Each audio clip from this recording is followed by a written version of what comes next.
And how is it going, everyone? Welcome to I Wanna Visit the 100 Floors.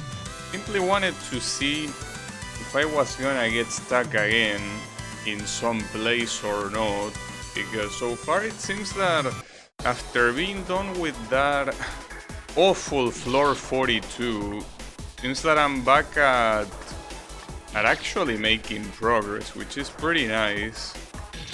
So hey, it will be nice to reach the halfway point. Well, in fact, to have an objective for today's stream, being able to reach level 50 will be a total victory, without a doubt. Now, I don't think that's gonna happen, because that will mean beating like, well, 4.5 floors. Well, maybe more like 4 and a third, but you get the point. Damn, that jump will be hard. Also, something that I noticed is that it's like on stream, this level looks very weird, but I think it also looks kinda weird to me right now. Like, it's like it looks overly pixelated, but I don't know how to explain it. It's just that it doesn't look right. I mean, in person it doesn't look that bad, but I feel that on stream it really doesn't look good at all. I mean, I probably will have to be streaming at 1080p to make it look better, but... Well, in I Wanna Be the Guy, I could stream at 1080p, especially a needle game like this one. Just that I don't remember when was the last time I even attempted a 1080p stream, but since there's barely anything happening on the screen, the bitrate wouldn't get affected. So, or rather, the bitrate is gonna be enough no matter what. But yeah, it's one of those things that I think most I Wanna Be the Guys scale not very good. Cause yeah, I mean, I am playing them at 1080p natively, but the stream forces a 720p display, and in doing so you have to scale the image down. Not like you magically transform 1080 into 720. So it looks kinda weird, but aside from streaming at 1080p, I can do much more. And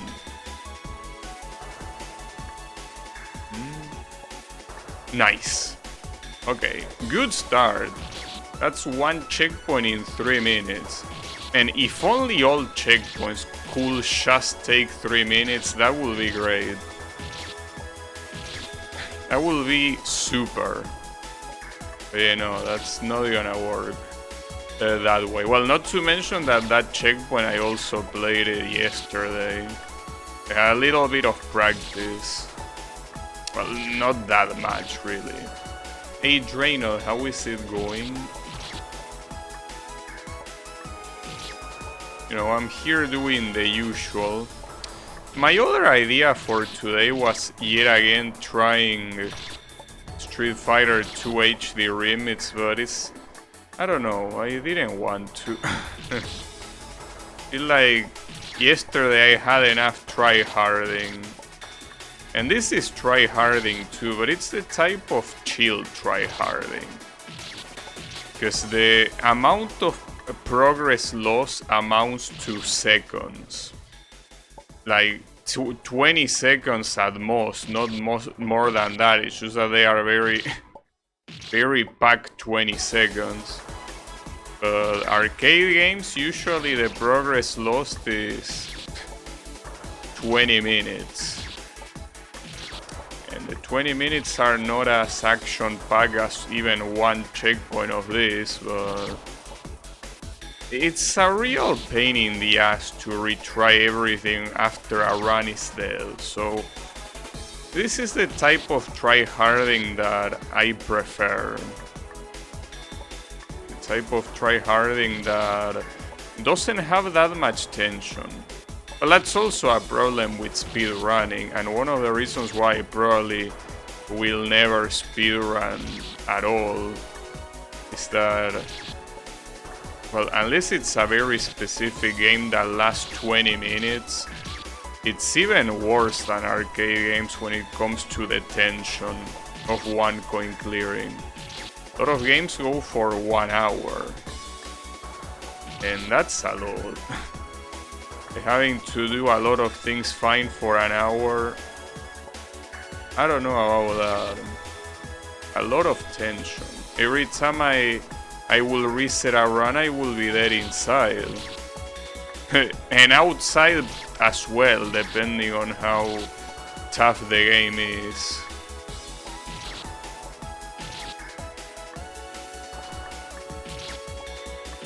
So I do gotta say that the idea of speedrunning Metroid games is interesting. I mean, I won't do it, but the interesting thing is the way people come up with paths and shit. I mean, I don't think I could do it myself. Like, if I didn't check any speedrun and just try to path myself, that would be terrible. I mean, I already don't remember half of the power-ups in that game. Well, I mean, of the location of the power-ups.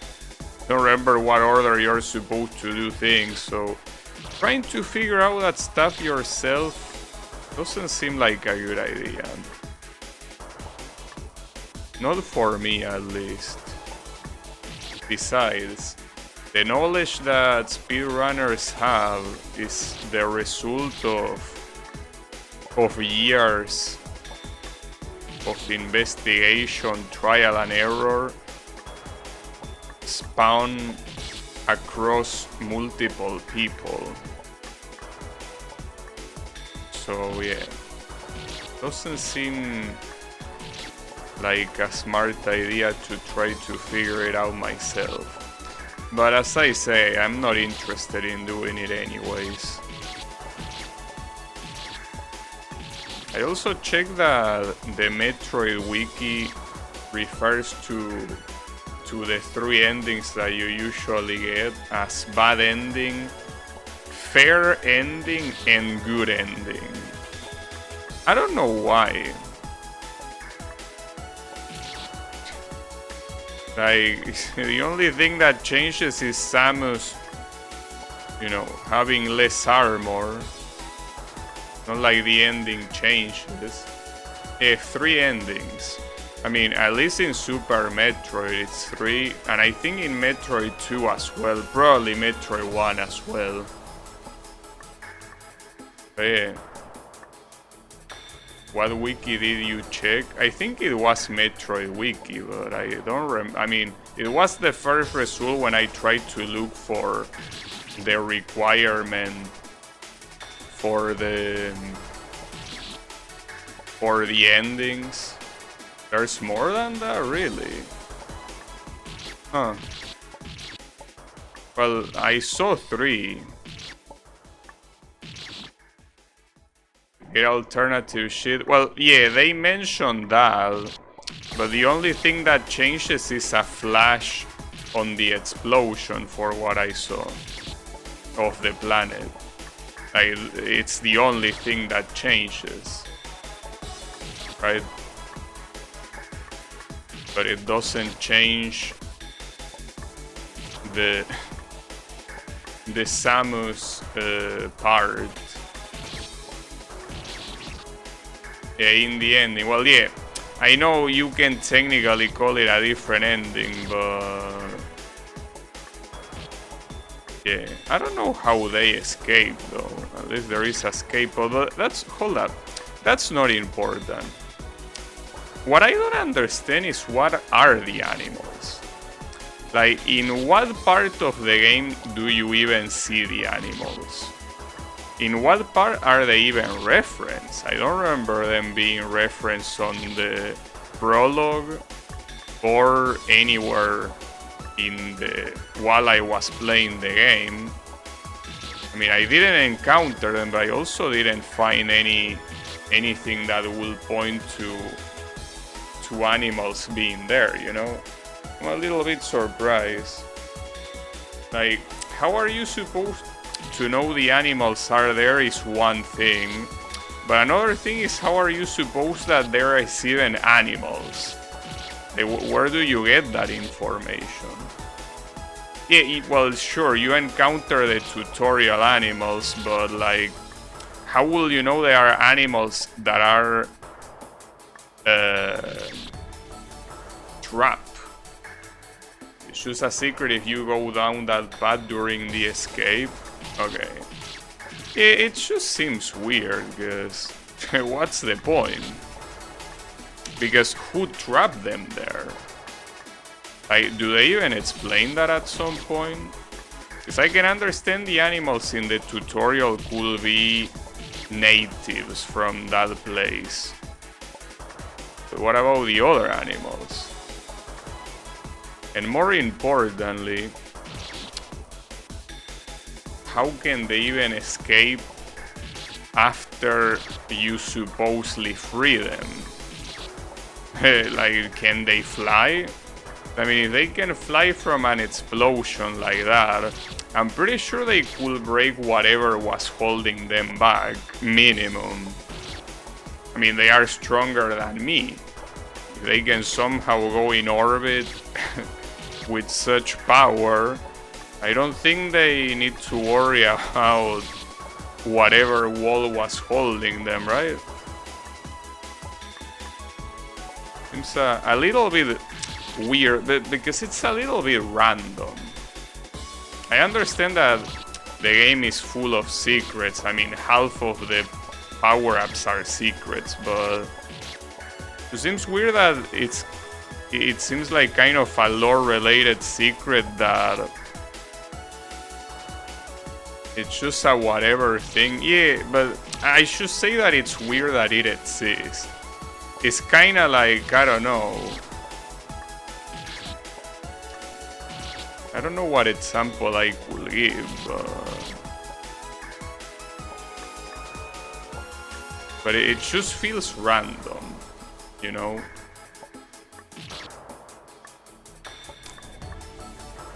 Like, it feels like the kind of thing that doesn't make any sense, but doesn't make any sense in any angle. Like, doesn't make any sense from a gameplay perspective because it doesn't do anything other than changing a cutscene. It doesn't make any sense from a lore perspective because I never been told that the animals were there or trapped. It doesn't make sense from a logical perspective because, as I said, if they can escape the orbit by themselves, they can also break a wall by themselves. And I don't know, yeah, like I just feel like it's, yeah, I don't know what other words to use. Just feels very weird. What are you question marking?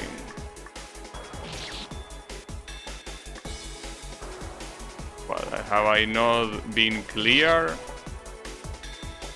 I'm just saying that it's weird. I'm not saying that the game is shit because of it or anything like that. I'm saying that it's a weird thing. But if you don't like the word weird, I can use the word bizarre. Right? Bizarre might be a better wording. I don't know.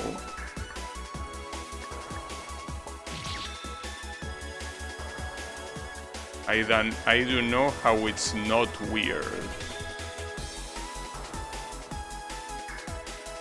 Well, that's what I say. I say that it is weird. So I don't know what you're trying to ask. Because that's what I said. Or maybe you didn't meant to put that note.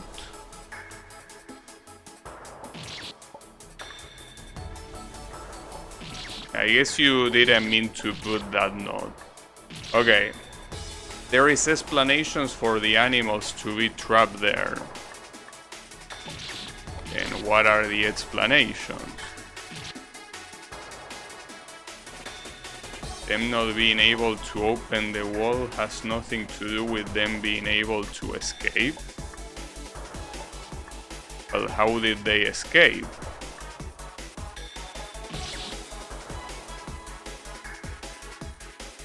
Space pirates trapped them? Okay. And how did they escape?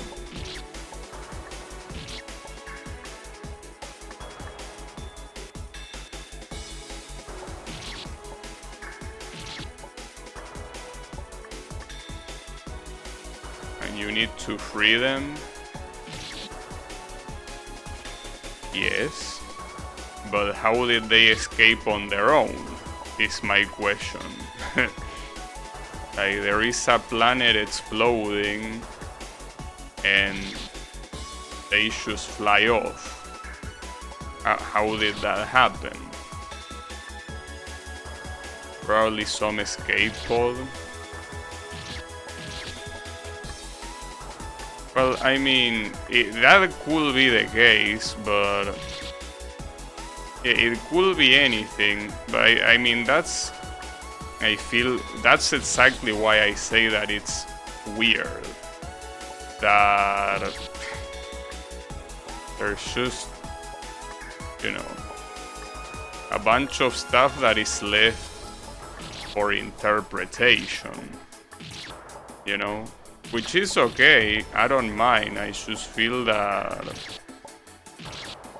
it wouldn't change much for it not being there.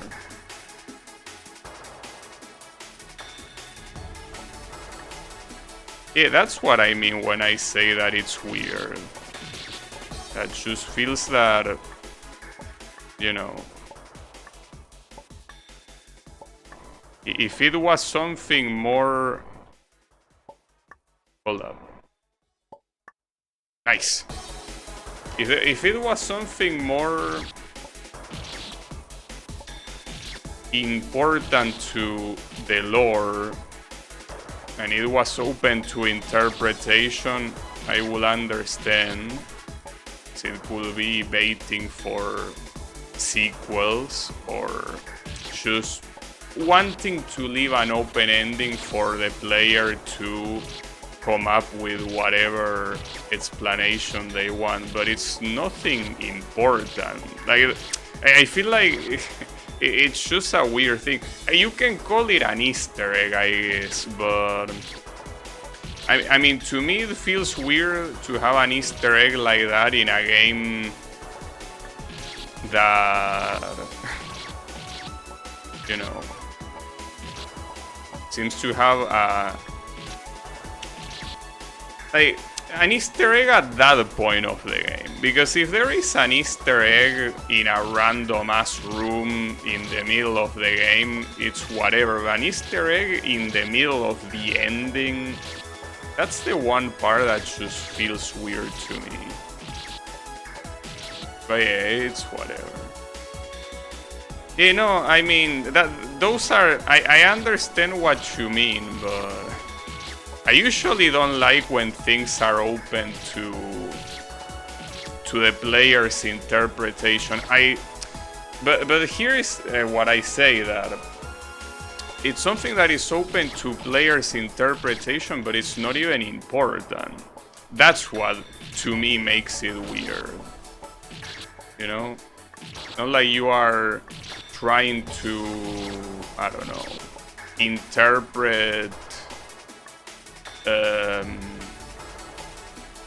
I don't know, some random thing like why the Metroid took a liking to Samus. That is something important to the story. Maybe it even gets explained more explicitly, but if it doesn't, I understand that being something that will be left to you, because it's something important, and at the same time it's like, yeah, you know, how do you know if it's not important? It's how, wait, hold up, how, wait, no, there was another message. There is games out there where the Easter eggs are the canonical ending? Really?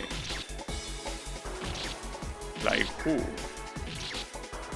Easter eggs being the canonical ending. I cannot really think of any. But then again, I didn't play many games with multiple endings.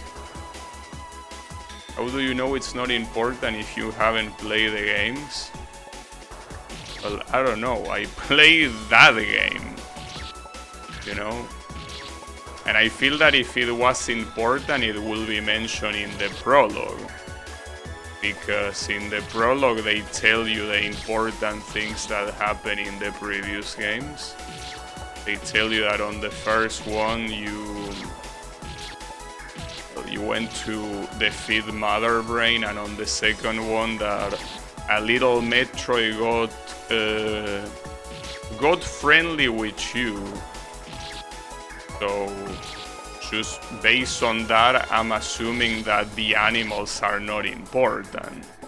Because if they were, I feel like they will be mentioned, maybe, you know?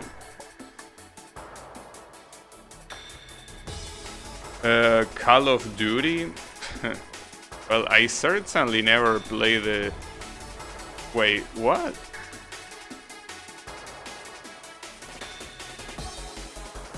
Oh, this... Okay, I started here. This is the next checkpoint. Okay, I was like, I'm going back to the beginning. No, I'm not. Nice. Oof, alright. Well done.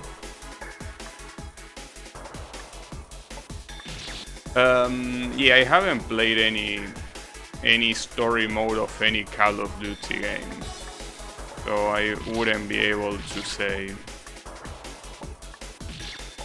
I do know that there was a game that had multiple endings, and I remember that, well, you can say that every fighting game has multiple endings. Because obviously it depends on whoever you pick. But the thing is that fighting games also oftentimes have a canon ending out of all of the multiple ones. I think, for example, in Street Fighter 2, the canon ending is that Ryu wins the tournament. And everything else is just whatever. Though, at the same time, it's kinda weird. It's one of those things that feels like the more you try to take the quote-unquote canon seriously, the worse it is. Well, and especially for a fighting game of all things. Because there are endings like Ken that are also canon. Like Ken married Eliza, or Elisa, whatever. And that happened, that's true. And then some other endings... Well, I guess Chun-Li getting revenge is not canon, because she also tries to get revenge on the other games. But it's just in a weird limbo that it is and it isn't. Actually, now I remember, Touhou is one of those that it's especially fucked up with that, because technically every ending is canon. But it usually is Reimu the one that finishes the show. But things that happen on Marisa ending or other character endings are also referenced later, so... I think in those cases the only games where it made sense for the multiple endings to be canon is in games like Touhou 9, where you pick multiple characters, and in the story they all go fight the final boss, and the final boss wipes their ass to all of them, which is the reason why it makes sense that they are all canon. There is no immediate resolution. In all of the other Touhou games, you have two completely different characters finishing the conflict, so that cannot be both canon at the same time. There can be details that are defining the ending that could be canon, but not the whole thing, because otherwise it wouldn't make any sense. The more you think about a story, the worse it gets.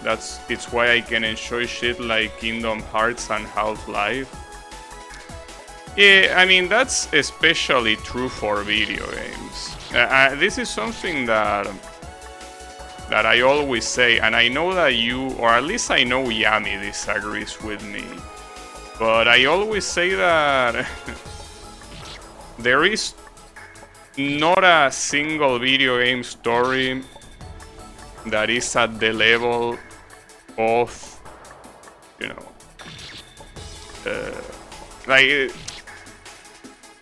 no, let me rephrase myself. That there is no video game story that is, you know, the best storytelling possible. And that's simply because it's a video game. If it focused completely in storytelling, it will be something else, not a video game. People always pretend the story of those games are more complicated, although I think part of the reason that is because people want to pretend they are more intellectual. Well, there is a bit of everything, I feel, and I think that there is not a single one that is the culprit. There are people that like to pretend they are smarter than others for liking things or for getting things that other people don't. So if someone says, I didn't understand this story, and it's a story that has an open interpretation and doesn't really have a definite answer, or as you say, maybe the answer is not that important, it's not a story meant to be taken that seriously, but then you have someone come in and be like, huh, how could you not understand, bro? See, the problem is that you need to be smarter to understand it. And then they go on a 200-word essay about how the story is deep and complex, and, you know, there are those type of people, but I think that there is also the other side, that is that a lot of authors, and well, specifically writers of stories, and not just video games, but since we're talking about video games, it will be video games, that they think they are writing some extreme masterpiece, when in reality, you know, you're just writing a video game story, bro. And it's functional to the video game, which is what it should, but not much more than that. Like, you're not a master class author, or I mean writer. You don't need to get it if it's an open ending. Yeah, no, I understand. And that's my point, that a lot of people, when there comes to an open ending, they say, no, I understand it, and the answer is this, and this, even though all of that is their personal fan fiction, right? Well, some people call it headcanon, but I mean, headcanon and fan fiction, I mean, you can, to me, headcanon is just a subgroup of fanfiction. Because obviously there is fanfiction that cannot be canon because it contradicts canonical events. But headcanon is simply fanfiction that doesn't contradict it, but also never happened. So at the end of the day, it's fanfiction. You know? Yeah, the answer is that it doesn't get explained. Yeah, but it's just the way it is. At the end of the day, whether it is from the player's perspective or the writer's perspective, it's always a matter of people trying to feel superior. In this case, intellectually. You know? Like, either the players be like, yeah, I get it and you don't, or the creator being, I'm a very good writer. Please clap. Anyone in here watch Inception? Bro, I don't like watching movies. Much less movies that have open interpretation endings. Like, you can't convince me to watch me a movie. Like, that's just something that ain't gonna happen. Yeah, it's pretty nice that it's awesome, but I still don't wanna watch a movie. I wish I could remember what's the last movie I watched. And I don't. I think at some point I remember it, and now I don't remember it anymore. So if I mention it on stream at some point, it will be nice, because it will be nice to remember. But I can't remember what's the last movie I watched, because it's been so long. And understandably so. I just don't like movies. But yeah. It is the way it is. I mean, not only I don't remember what's the last movie I watched, I don't remember where I watched it. When I also don't remember, but where? Like, maybe it was in my house, or it was in a friend's house, or it was at the cinema. I don't remember. The Super Mario Bros. The Super Mario Bros. Movie. Yeah, my sister watched and she told me to watch it and I said no. Then again, I say no to anything she tells me to watch, so... Yeah. I mean, she's the complete opposite from me, you know? She likes watching movies and shit. I don't. Yeah. It is the way it is, and much less video game based movies. Like, no way, dude. But not to mention that Mario is not really a franchise I'm really attached to. So they reference the Mario boss in Boshi. Wait, but wouldn't that be a problem? Because I don't know if you are joking or not, but if they acknowledge Boshi existence, wouldn't that be a problem? Like, that will be a problem. You know? That will... Let me rephrase, okay?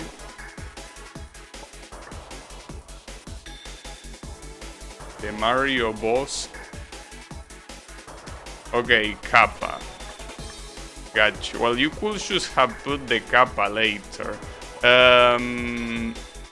Yeah, I'm pretty sure you're talking about the Mario ending of the Mario Bros. Show. I heard that they referenced that. That's pretty funny. I wanna watch that show too. I don't know if I will recommend that. Like, those are the type of shows that... I mean, I'm not saying it's impossible to enjoy them, but if you're not a kid, it's pretty hard to enjoy them. Well, if you watch them with friends, it's a different story. Yes, that's a different experience altogether. But watching that kind of stuff by yourself seems like a bad idea. I don't think it's gonna be a very exciting experience. Because, you know,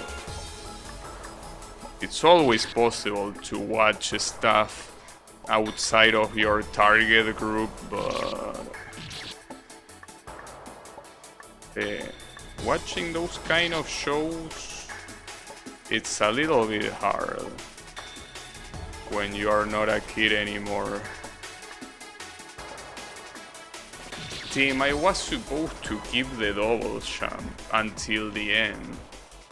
Fuck. I thought that for some reason there was something here I could use. It's okay. My bad. Watching shitty movies, I mean, it's what I usually say. Doing anything with friends is fun. What you do with friends is not the important thing. The important thing is that you are with friends. You know, you could do anything and it will be fun. Watching paint dry as well. Because yeah, as I say, the important thing is that you're doing it with friends.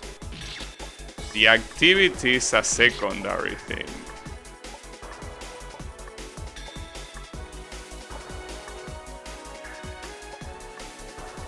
Well, that's also why there is so many bad movies out there that keep being produced, because they are simply a good excuse to spend time with friends. Well, movies or anything. Just a good excuse.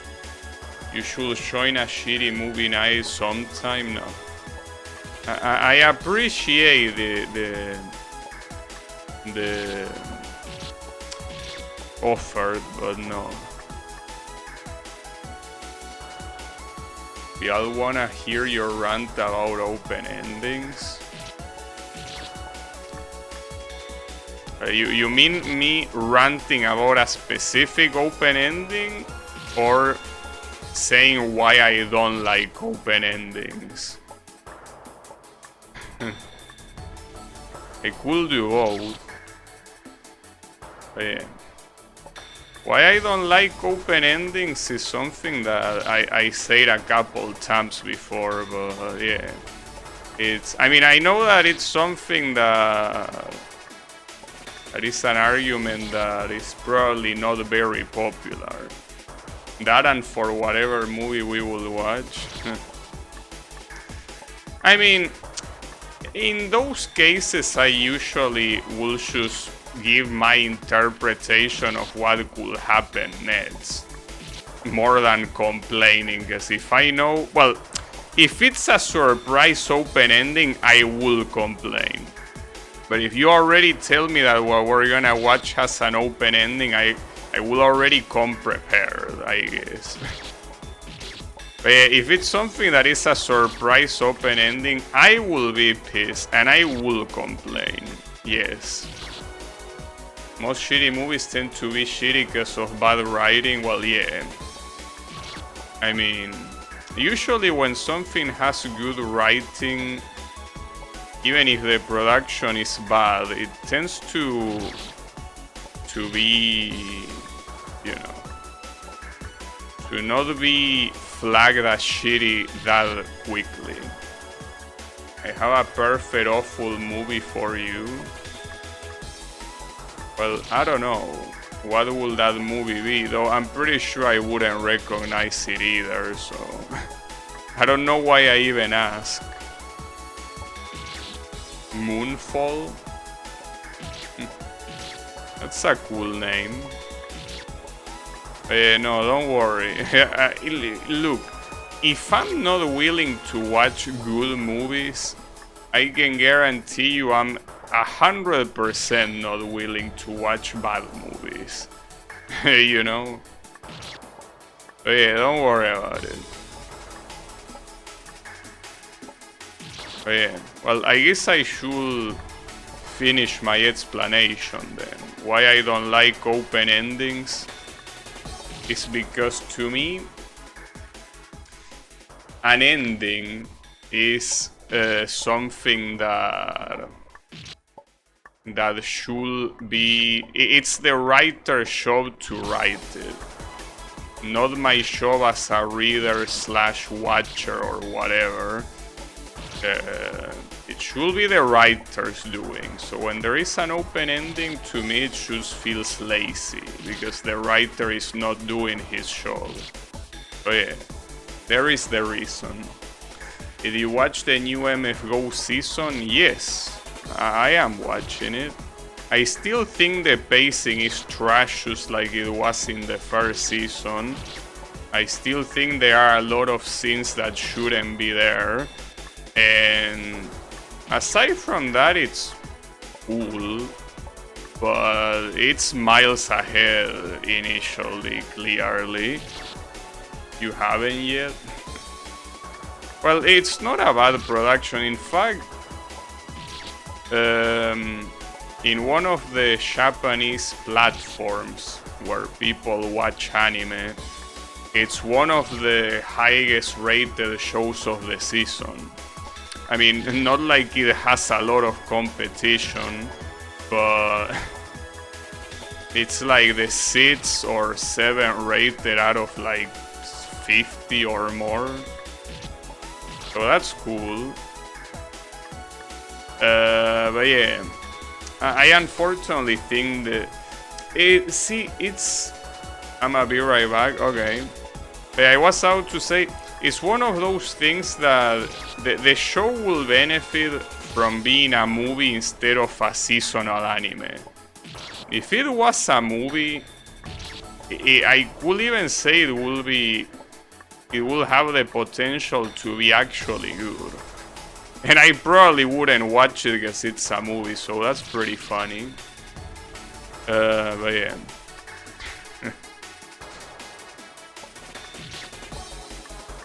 It certainly will be better. And I think it would also be cheaper, wouldn't it? Instead of wasting budget in 12 episodes, you could just make a single movie. So I don't know if the revenue will be as good as a full season, but it's fine.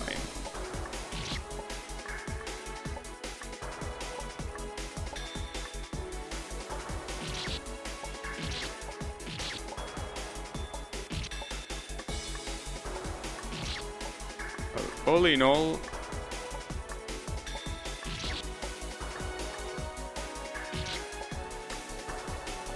at least it's enjoyable to watch.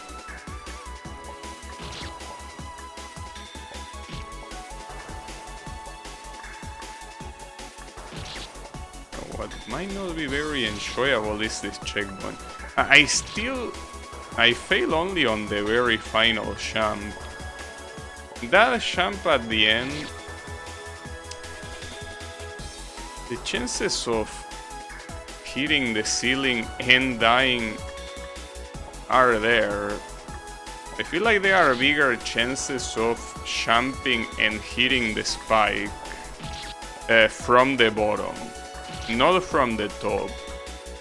You could jump around here and hold right and you're gonna get hit by the spike. But if you jump too early, though it feels like you are supposed to jump early. If I jump too late, I actually don't know. It's a weird jump, and it's the last one. But not to mention that it's not that easy to even get there. The prior jump is a single jump that you need to dodge quite some spikes, including the spikes on the right, which are the ones that killed me on that previous attempt. So that's bad. It should still be doable.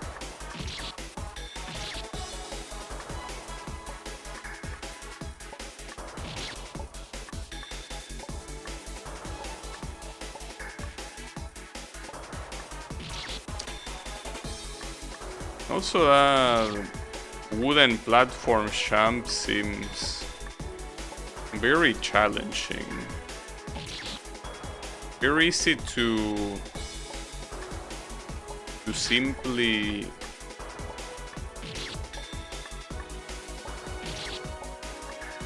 just go past it without jumping.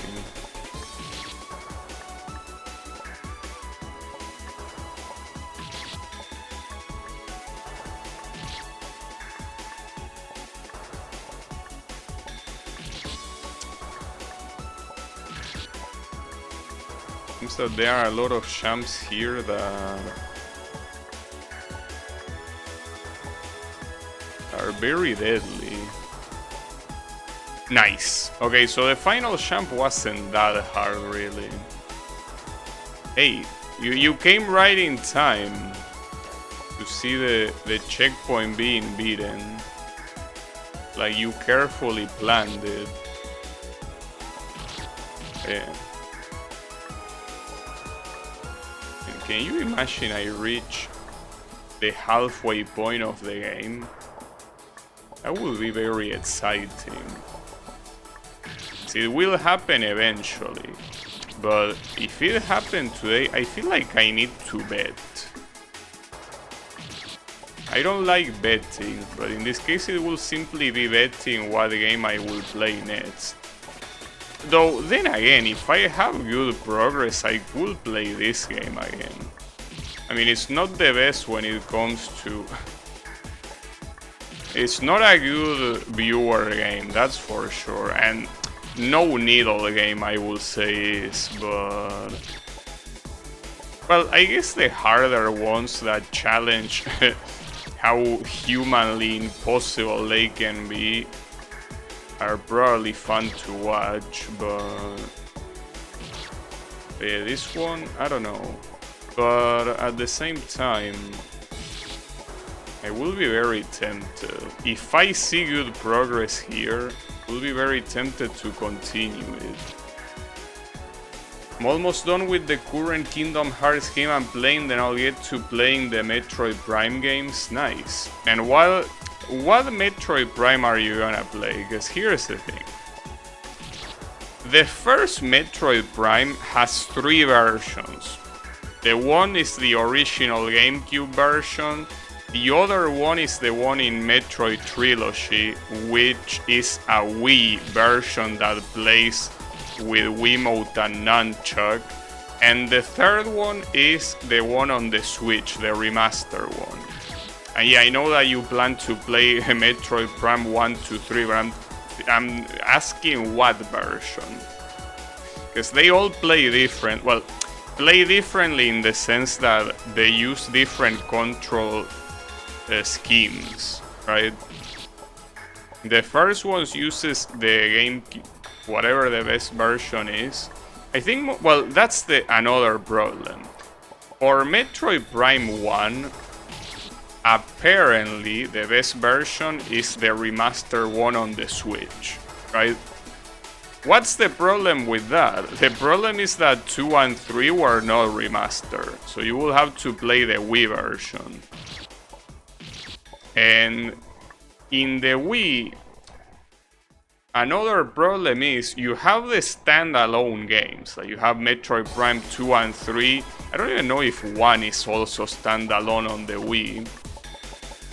But guess what? You also have a game called Metroid Prime Trilogy, which is a Wii game that has all 3 games in one.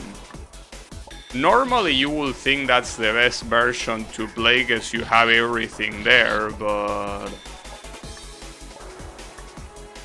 Is it? Because again, keep in mind that these are Wiimote plus Nunchuck games. It's not hard to emulate, because you can just make the Wiimote be the mouse and the Nunchuck the WASD, but...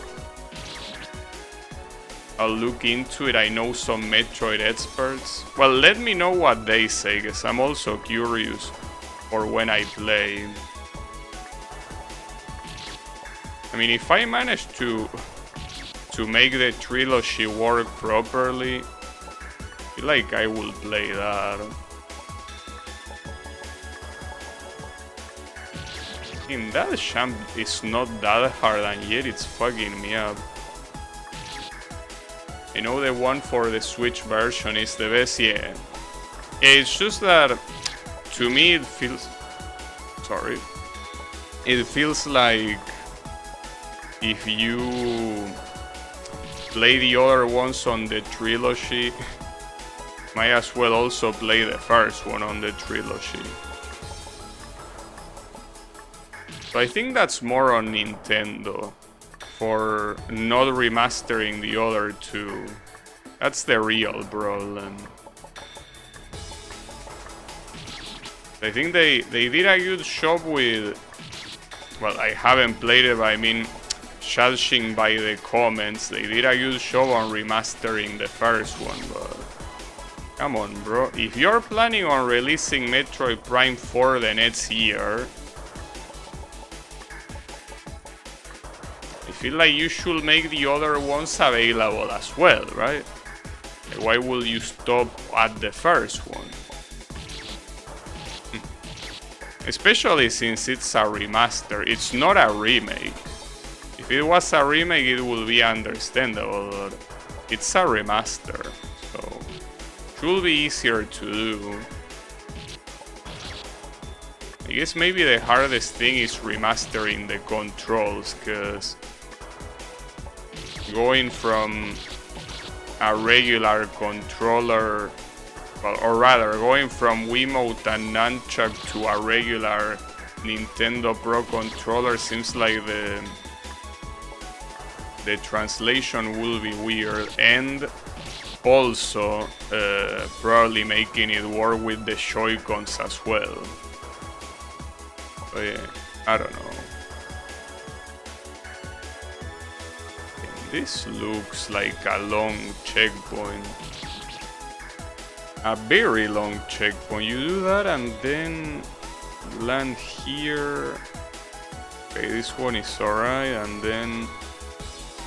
I mean, there are a lot of jumps that are not that big of a deal, but the checkpoint in general seems very long. But it's alright. I'm sure it's gonna be fine. Yeah, the trilogy version is Wiimote only, that's what I was saying. That you play Wiimote and Nunchuck. Wiimote to aim and Nunchuck to move. Yeah, how is it going, Clone Cat?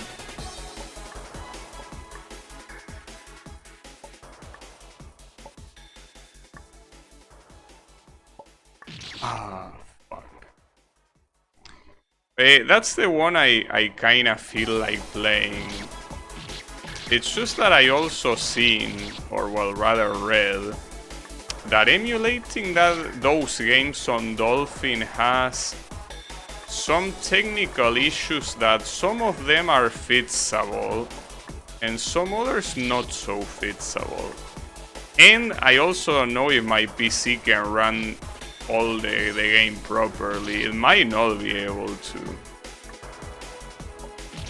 Like, my new PC probably should run it without issues, so I could wait until then, but I'm unsure if my current PC will run it.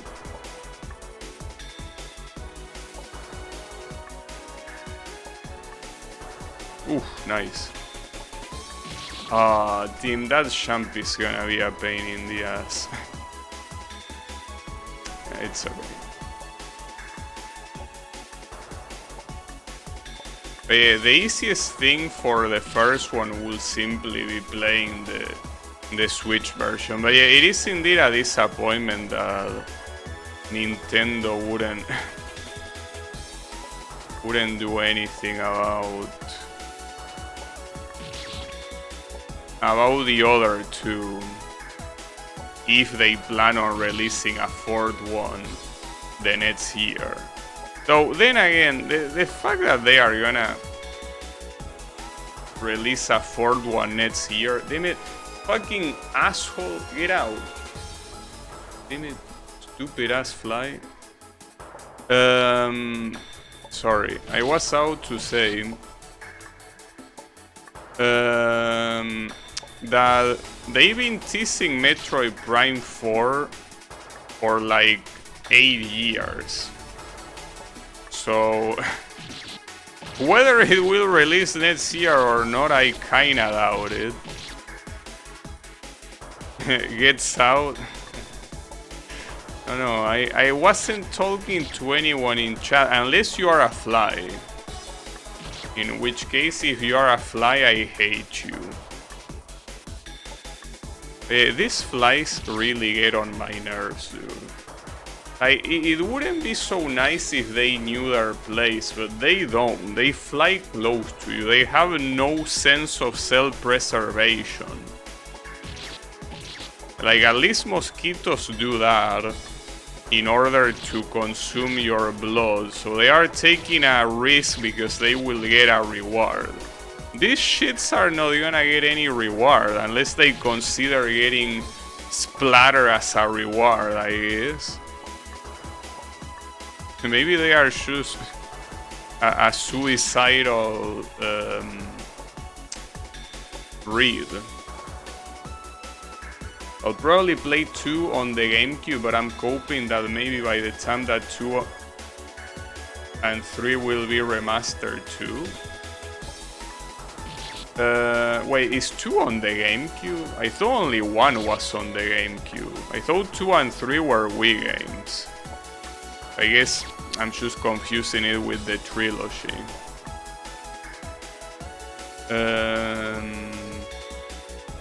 I don't think they are gonna remaster them, bro. Anytime soon. Only 3 is Wii, okay. So the other ones are just the trilogy. The ones in the trilogy. It's understandable. Well, here is something that I will tell you, Draynor, that you might need to know. You know that the game is a first-person shooter, right? And the problem is that it's a first-person shooter that uses a single analog stick. So you essentially move and aim with the same shit. You don't have a twin stick logic like you normally would. So playing them on GameCube, I think it's not that big of a deal because for what I've been told, the game is not super based on combat. So it's not like that gets in the way, but it certainly will feel weird if you are used to first-person shooters. There is also other M on Wii. I think it has lock-on and shit too, so it probably won't be that bad. Yeah, I mean, it probably has enough mechanisms to be a playable game. But yeah, just saying that's essentially what the issue of them being in GameCube is from a technical standpoint. Maybe a Call of Duty game on both Nintendo Wii and Nintendo DS. Nice. Combat is just circling around the enemies while locked in. Nice. That's cool.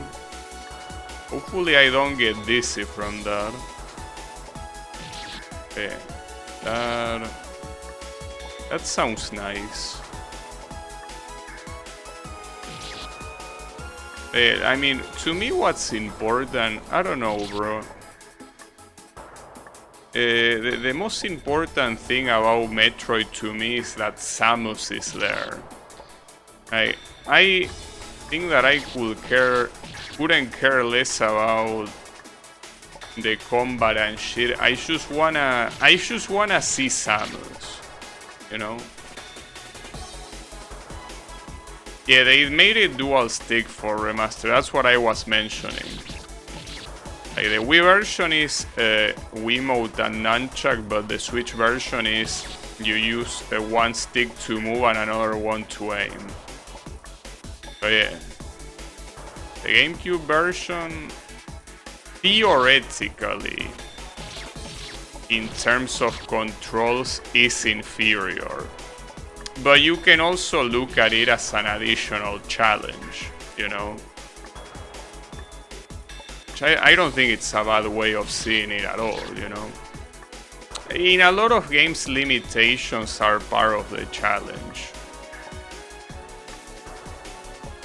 I mean, the best example to me is Castlevania. Castlevania is a game with very limited controls. but it's because that's part of the challenge in itself. The whole level design is thought for you to have that limited control. If there is a Castlevania remake at some point that makes the control more free, I wouldn't call it a superior version, it will just be an easier version. Unless they also revamp the level design, of course. It's not that bad, it's just a matter of getting used to it. Yeah, I mean, I don't want to sound like a broken record, but yeah, it's just like Castlevania.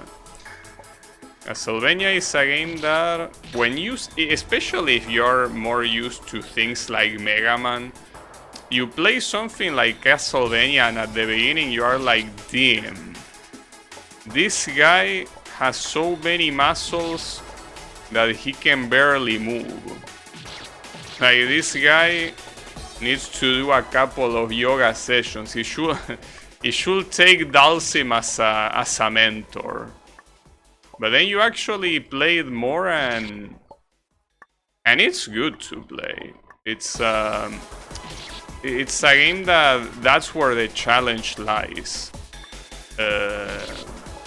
And to me, it's one of the best games on the NES, you know. This is one of those things that... Though I think that probably... You know that I criticize a lot of NES games, and usually my reasons... I feel like other people could apply some of those reasons to Castlevania. That's the interesting thing to me. I talk shit about a lot of NES games and how much they suck. I'm pretty sure someone could say the same about Castlevania. It will be like being stabbed in the chest. Someone to say that Castlevania is a bad game will be a stab straight to the heart. But, well, unless you're talking about Castlevania 2, in which case it's more like a kiss. A kiss in the mouth. a tongue kiss. But to me, the first and third Castlevania game are fantastic. Though, unfortunately for the third Castlevania game, I had to add an asterisk. It's amazing as long as you don't take the Alucard route. You take the Alucard route and that game tanks very hard. But if you follow the Sypha route, it's a very good game. And it gets very hard at the end, by the way, so... Differently from the first one, the difficulty is certainly very elevated, but... It also depends on what version you play. I think the American version is the one that is the hardest one, which is the one that everyone plays. I think the Japanese version you take less damage. I don't know if there might be less enemies too. So yeah, it also depends on that. Tim, that first champ was... Tim, what a pussy-ass first champ, dude. That was so bad. Though that champ is hard. Like, that was a pathetic first champ, so that was my fault. But once you do that, double jumping to this wooden platform, you have to do a very slight jump here. Like, and the problem with that is that you both have to aim well to the corner, and you also have to make it small enough to not hit these spikes. And then you have to double jump again here, somehow without hitting the spike and while being high enough to actually reach the checkpoint. That's fucked up. Obviously, by explaining it like that, it sounds super complex. It's not that complex. It's just that it requires precision. Well, like the rest of the game, so you know, nothing new under the sun.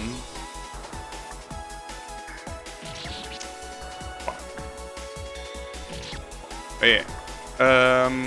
I also today played Star Fox to test it out, and I didn't remember the frame rate was so low, and it makes sense since you're essentially trying to play a 3D game in a console like the Super Nintendo. It is understandable that it will run at a very low frame rate, but damn, it's very low. Like, it's really, really low. And I know that emulators can probably increase the frame rate, but the idea of playing those games will be playing them the way they are intended to be played. And they certainly weren't intended to be played at something like 60 frames per second. I'm also surprised that it seems that it's a game with a lot of black borders. Like, the game doesn't take the whole screen. And I'm pretty sure that also has to do with the fact that you're trying to run a 3D game in a Super Nintendo. You probably cannot render the whole thing, and it's understandable. But I wanna play that game though, even though it might not seem very attractive, considering that, well, nowadays we have a lot more options when it comes to shoot 'em ups. I have to play it, dude. Like, as I say, I have to complete the basic Nintendo starter pack. So that and Super Mario 64 have to happen. So for Super Mario 64, that's gonna be a shit show. Of a stream, not of a game. Yeah, well, though I gotta say that with Super Metroid, people in the chat behave very well, all things considered. But that's probably because I think that the people that usually speedrun that game are more mature. Bro, let me see. If I play Mario 64, I cannot imagine the amount of people that are gonna mention speedrun, hacks, and all that shit that I don't care about. I mean, it doesn't matter if they mention it. What matters is how they mention it. You know? It's all a matter of the manners. That's what matters. But I don't know. Don't know if I wanna see that. I think that actually I don't know what game will be more popular nowadays for speedrunning. Like, will it be Mario 64 or Super Metroid? Super Metroid is a legendary speedrun game, but I think Mario 64 got extremely popular these recent years with its streaming. Certainly, for what I understand, a very popular game in the speedrunning community. But I don't know if it's what's more popular. Mario 64. But I was about to say, I don't know what's more popular, if Mario 64 or Minecraft. Which one will be more popular in that case? Because I know that Minecraft speedrunning also got very big at some point. I don't know if it's still that big. But there's also a lot of random shit to Minecraft. And usually people go for random seed. They don't tend to speedrun pre-selected seeds. I guess there is an aspect of randomness and novelty, but I mean, at some point there's only so much you can do before having an unbeatable record. I think Minecraft keeps getting new versions, so at the very least you have that. What was the question? if Mario 64 or Minecraft speedrunning is more popular. And I'm talking nowadays, because at some point it could have been different, but I mean right now, which one of the two is more popular?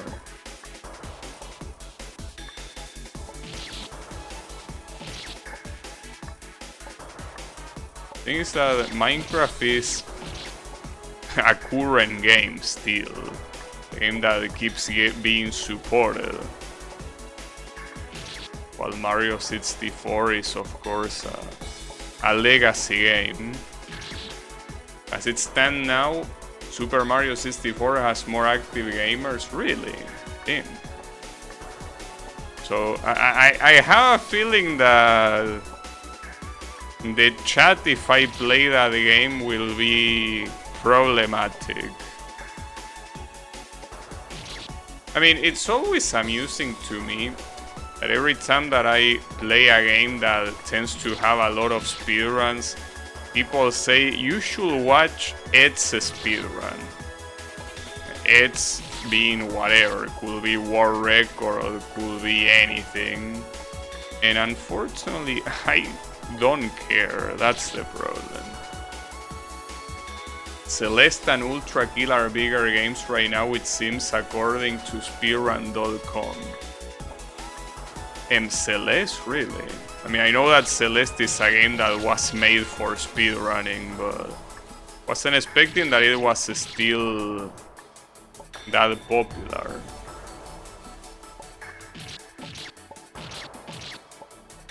That's interesting.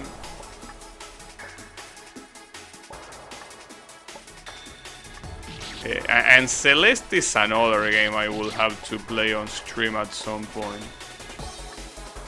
But that one wouldn't be a blind playthrough. I mean, I fully beat Celeste already, but unfortunately off stream.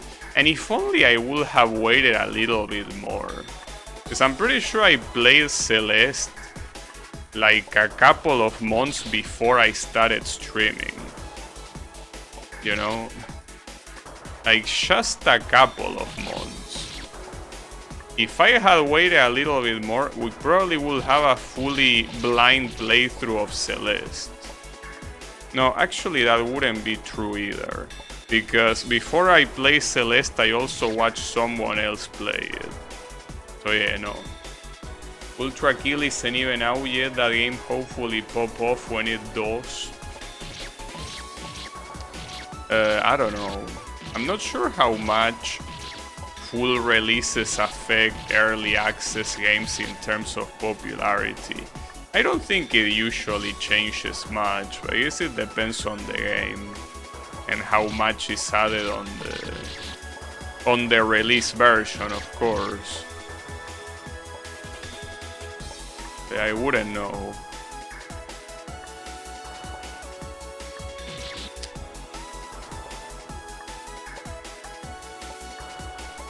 I also would like to play some FPS games that I have on Steam. But I don't know. Every time I think about playing an FPS game, it's like I think a little bit more about it and I'm like, nah. So I feel that I overthink a lot when it comes to what game I should play. I do a lot of overthinking. I think that's a weakness of mine, well, in general, but it also translates to picking the stream game. A lot of overthinking that usually leads to lame decisions. Like playing this game. Nah, I'm just kidding. I mean, I did want to keep progressing in this game. But if I had a spicier mind, I would have picked something else for today. I guess my mind is not spicy enough. I mean, if my mind was spicier, I would have played Mirror already. Like, I wouldn't even overthink it. I just played and I don't give a fuck what might be bannable or not. I overthink things a lot. It happens. But yeah, I really don't wanna risk the channel with that game. Not a good idea.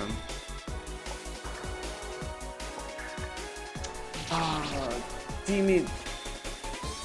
Too far. Well, too far, but not that far. A little bit far.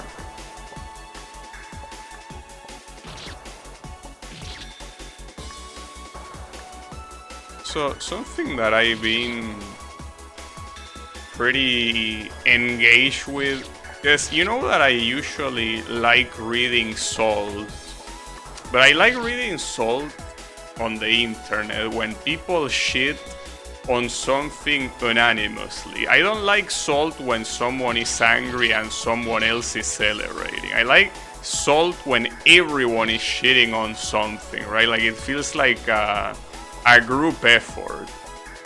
It's a cool thing.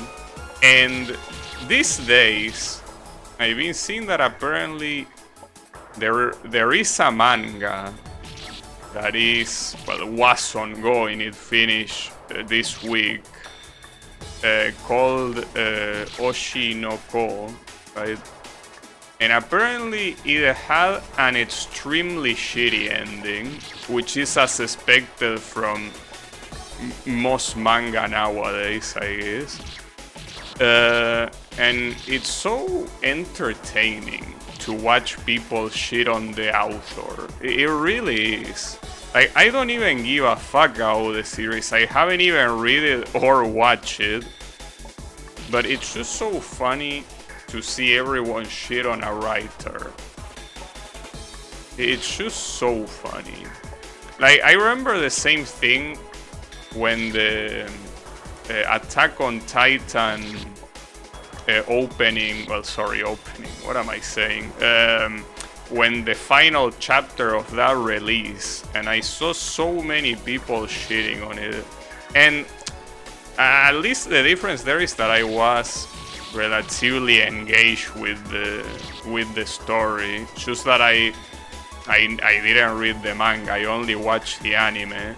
But when I saw so many people shit on the manga, I'm like, hold up, I need to see this. And I can tell you it's so amusing to me.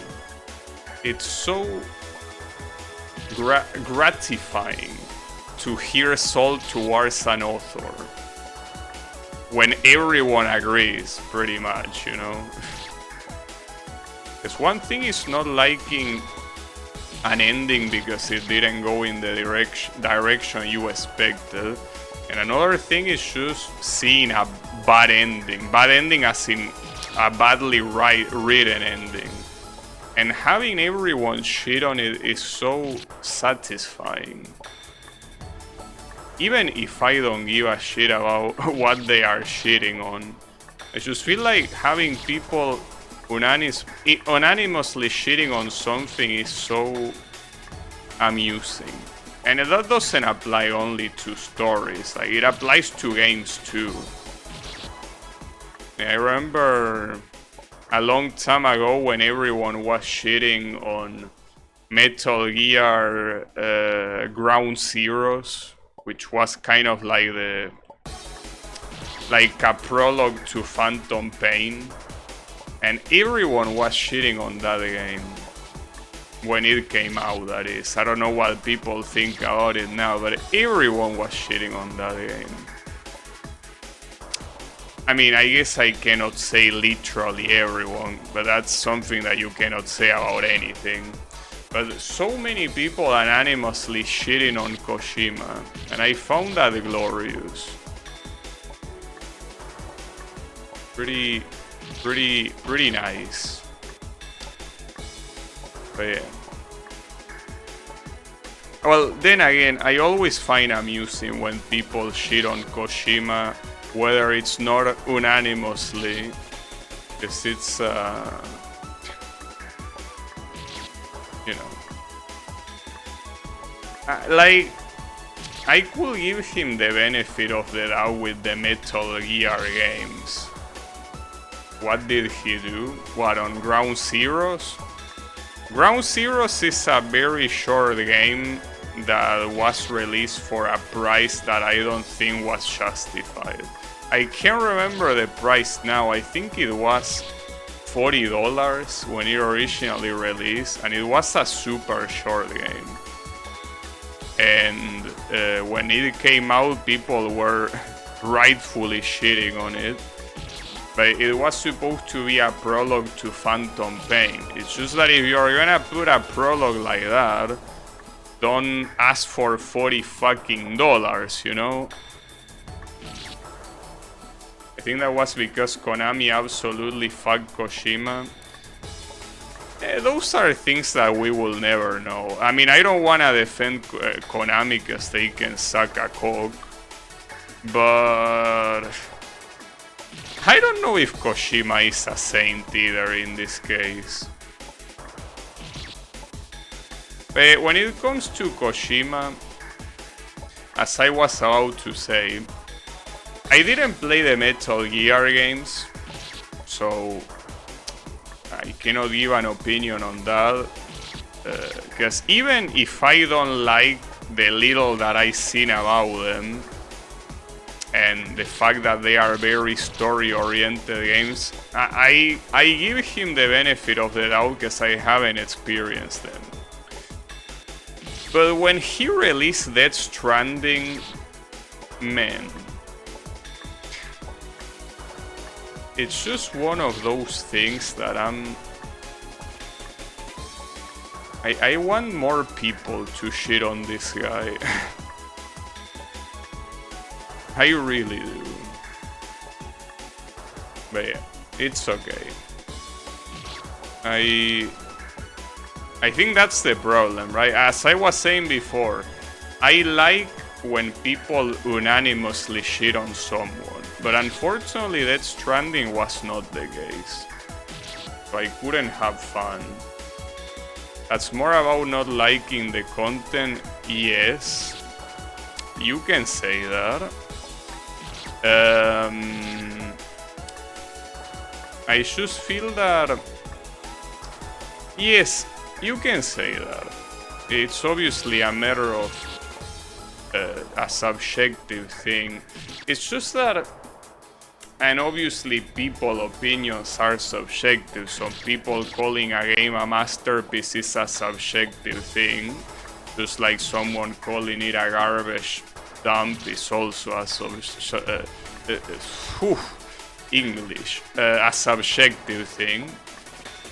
But it really pisses me off when there are a lot of people that praise a game that, to me, the only thing that does is just channeling the games in a direction I don't like. Because you can say that, well, you don't like it and you don't have to like it, just let other people like it. But I feel if so many people like something, that ends up damaging, to me, in my eyes, overall game quality. I don't know, dude. I feel like that makes me pissed. Maybe I could give an example. Yeah, just don't play it. I understand, but here is the thing. Street Fighter V, that I'm gonna give an example not only I'm familiar with, but I also feel very strongly about. Street Fighter V is a piece of garbage game, right? What's the problem? It's a piece of garbage game that sold decently simply because of two things. It's a Street Fighter game, and it came out after a good game, which is a Street Fighter 4. So people were hopeful that it would be good, and a lot of people buy it on release, right? Ah, fuck. Sorry. No, but that's the problem. If a game sucks, it will fail. No, it won't. Street Fighter V didn't fail. I mean, maybe it failed compared to Capcom expectations, but what did it do? it made other fighting game developers that are not Capcom look at Street Fighter V, that by the time it was the main Street Fighter game, it was the most played fighting game. It made a lot of developers look at that and be like, hold up, this game, we should start copying what it does. And they did. That's the problem. What's wrong with Street Fighter V? A lot of things are wrong with Street Fighter V. First of all, the game released with like 12 characters. That's something that will be acceptable from the Doshin developers from back then that released games as much as they could. It released with 12 fighters, dude. Actually, now I can't remember if it was 12 or 16. I feel like it was 12. But it released with an insanely small amount of fighters for a game made by a multi-millionaire company. It released without single player content, far from like 3 fights against an easy CPU and then some very shitty drawings that are not even animated. No arcade mode, no story mode. It released with nothing of that. The rollback is shit compared to other rollback implementations, so not even the online aspect of it is safe. And to top it off, it neutered a game, or rather a franchise, that actually required practice to get good at. And Street Fighter V removed a lot of that, which you could view it as a positive, but you can view it as a positive in a game that nobody played, you know? Like, you can view it as a positive for games that had like 30 active players, so casualizing is like, okay, sure, they do it because otherwise no one is gonna play it. But no, Street Fighter 4, like, I'm pretty sure the last Evo that Street Fighter 4 was on had the most amount of entrants. Like, Street Fighter 4 was a super popular game. And they didn't need to simplify it. And they did, and by doing that they just made it shittier.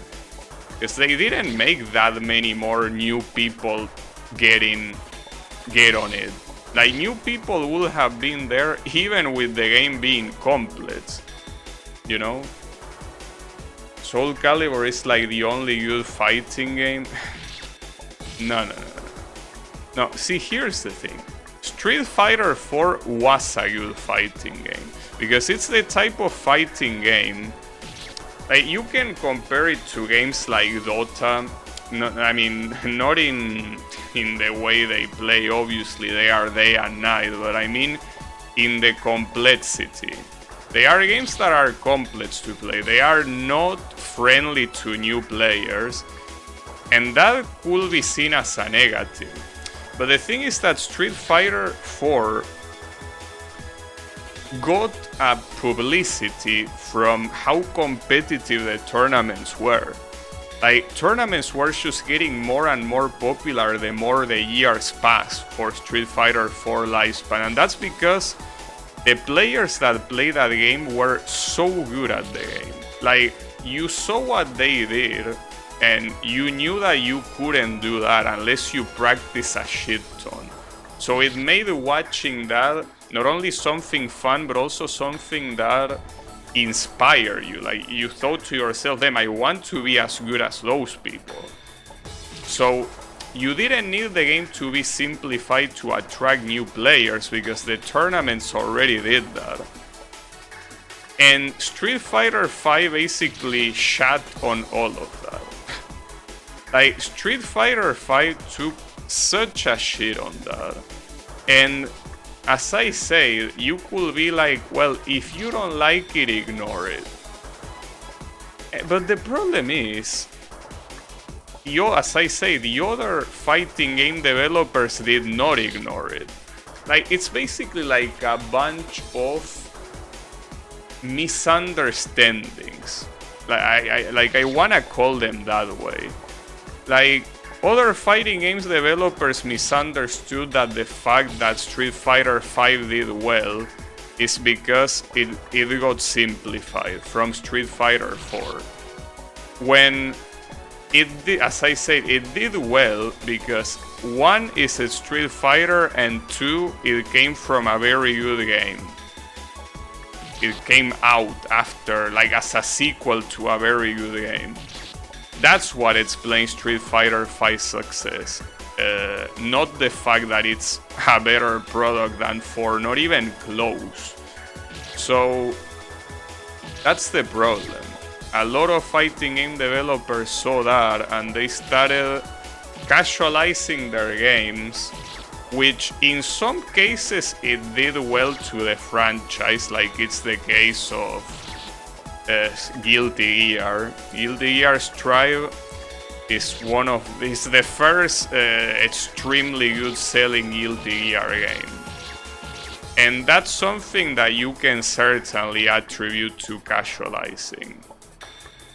But for other games, like Tekken, Mortal Kombat, what other big games? King of Fighters. Those are games that didn't benefit from being casualized. Well, King of Fighters didn't get very casualized, to be honest. But it certainly was a step down in tech compared to 13. Talking about 14 here. Well, it definitely didn't help its popularity at all. But the point is that the reason why I call it a misunderstand is that some numbers saw better numbers. What am I saying? Some games saw better numbers because in part the online was actually playable. Well, Street Fighter 4, for all the praise I give it, it had one fatal flaw, and it's that the online is shit. The online is non-functional. It's delays-based netcode, so by default it's not functional, but it's just very bad on top of that, so that's the issue. A lot of developers also confuse the fact that newer fighting games usually do better than older fighting games in terms of raw numbers because the online is simply better done, and that's thanks to rollback netcode. So there are just a bunch of misunderstandings that essentially end up making the game shittier. That's the problem. The NetherRealm MK games have bigger problems than casualizing. Well, yeah, the monetization for once. The monetization of Mortal Kombat games is so fucking trash that... Well, it's not more trash than Tekken, funnily enough. It can actually be more trash. But yeah, it has issues like characters being redesigned a lot more uglier, the story going in places that it has no reason to go to. It has a lot more problems than casualizing, but casualizing is still a problem. And it's a problem with all fighting games, that's the thing. There is not a single fighting game that... Well, modern fighting game that hasn't suffered from that. And it really is a shame, dude. Like, can you imagine a game like Street Fighter V, but that played like Street Fighter 4? Like, it had the amount of tech that Street Fighter 4 had. It actually made you look at it and be like, damn, this player is amazing, instead of, damn, I can do this in my house. Don't get me wrong, the players are still amazing and there is a reason why they are the ones being champions and not a random player in his house. But yeah, everything they do is way less impressive than what you see people in older fighting games do. In fact, that's the reason in the previous Evo, aside from Street Fighter 6 being there, they also brought Street Fighter 3 Third Strike as a legacy game that they wanted to put there as an additional option.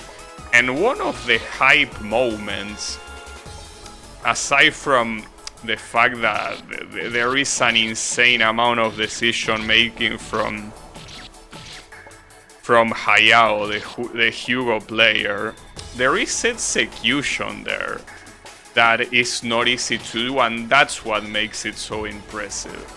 Like, the guy was able to parry a full Ietsutatsu in the air, and then just casually time a normal properly to jump over a super. Those are things that if you try to do at home, you are not gonna do it immediately, you know? Like, assuming you can set up the computer to be in that exact situation, like, you're not gonna be able to pull that off on the first attempts. It will take you a while. And that's something that you cannot say about most things in modern fighting games.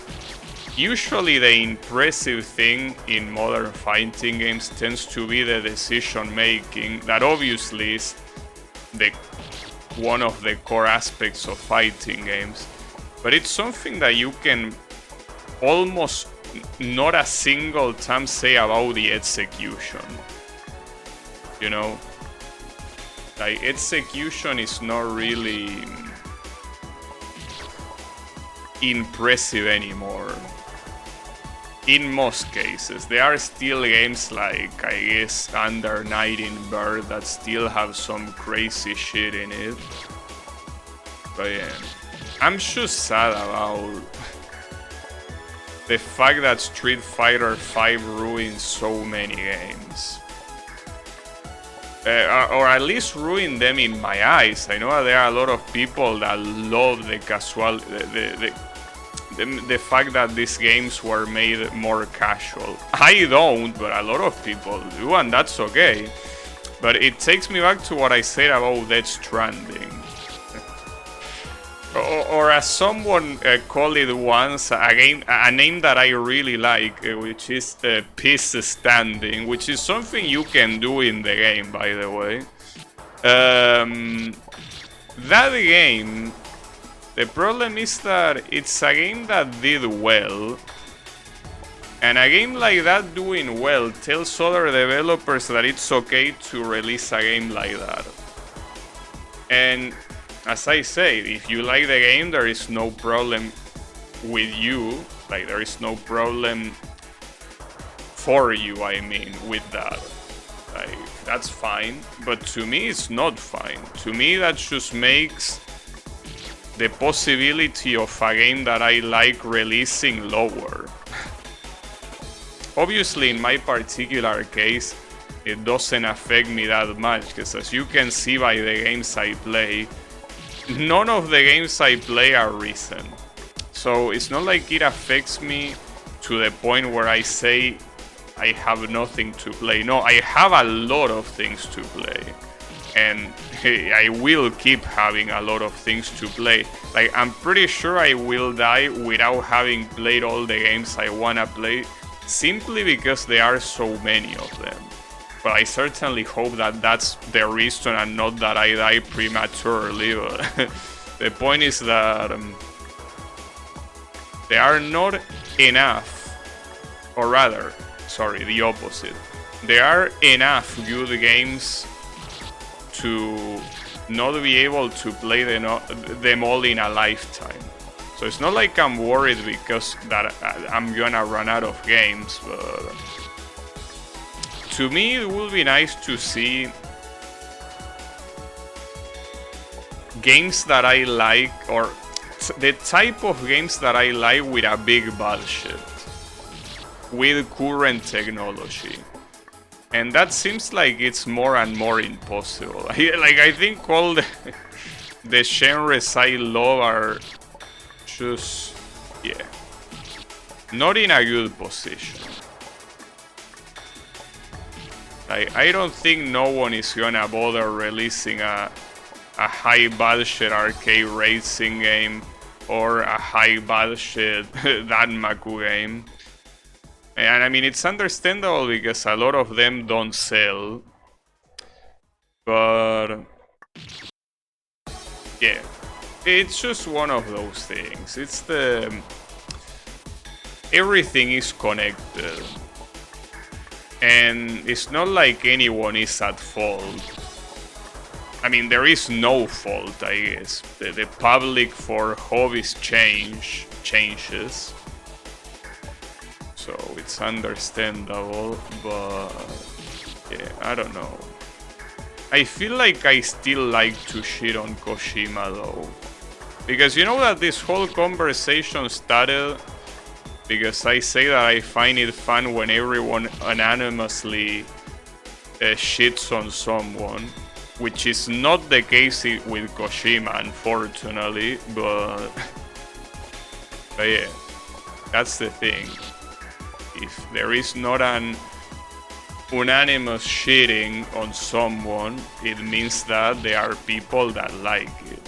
So because of that, yeah, it is what it is. It's fun to you know,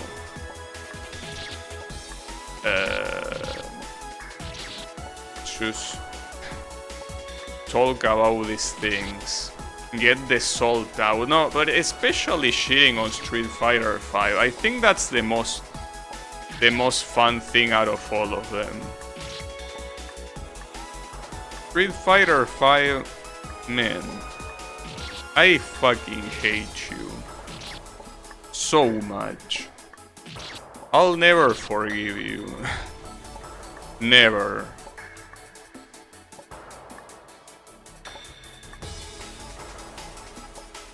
But yeah, it's okay.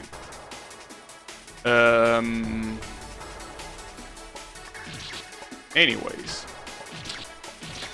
do any of you have something like that?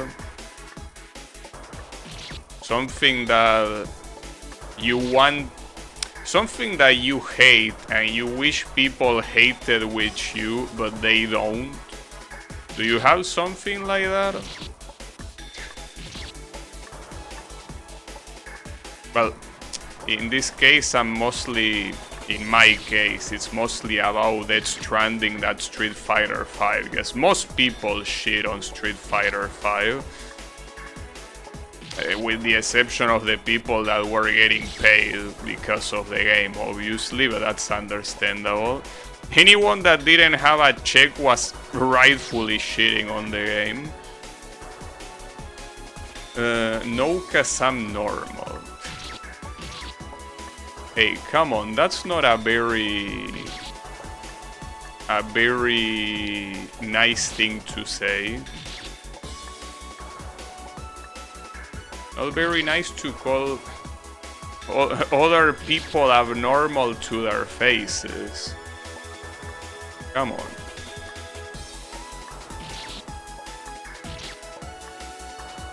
But not like it's nice to do it behind their back either. But it's especially not nice to do it in front of them.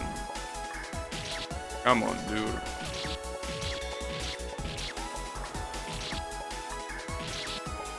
But I guess it depends on the context, though. You can say someone is abnormal as a positive thing. But I don't think in this case it's positive. I do love devs having absolute meltdowns over negative criticism. Oh, and you are normal. Okay, well, yeah, fuck you then. Yeah, that's normal, but wanting other people to hate with you is not. Bro, it's one or the other. Either we are both abnormal or we are both normal. The two cannot be right at the same time. Come on, bro. Unbelievable. Also, how is it going, Kael? You know what I meant? No, I don't. Because they are both abnormal behavior, if you wanna call it that way. Like, wanting other people to shit in something you don't like, I can understand it's abnormal. But making fun of a dev that gets startled at negative feedback is also not normal. Or rather, both are normal. Are we Draynor bashing? No, we are not. I saw one recently of an indie horror game where the dev started guilt-tripping people that left negative reviews because he didn't make any money. Well, sure. I mean, you can call something like that gratifying, but I don't think that it's a very healthy thing to do, because, like, if we're gonna go with a big moral standing, if we're gonna be playing that game, then making fun of someone that is going through negative emotions is not nice either. Even if you can say they deserve it, it's still not a nice thing to do. I don't give a shit. Like, to me, yeah, go ahead, shit on him, I like it. But if we're gonna do that, what I say is also normal, you know? We don't wanna take a moral high ground here. There is no moral high ground to take. None of us are saints. Come on. You should know that. They were being an asshole to the reviewers. Yeah, and it doesn't matter, because if you're shitting on someone, you absolutely deserve to get blasted back. Yeah, pretty nice, but I can say the same too. Like, I can also say that I read reviews defending Death Stranding, calling people that didn't like it morons. I could say that too. Like, that's a weak way to justify it. Like, look, I'm not saying you're wrong for shit on him. That's what I want you to understand. I just want you to understand that it's not smart to go in a high moral ground in something like this, dude. It's like people that kink shame others. You know, it's like, damn, this bro likes feet. Yeah, alright.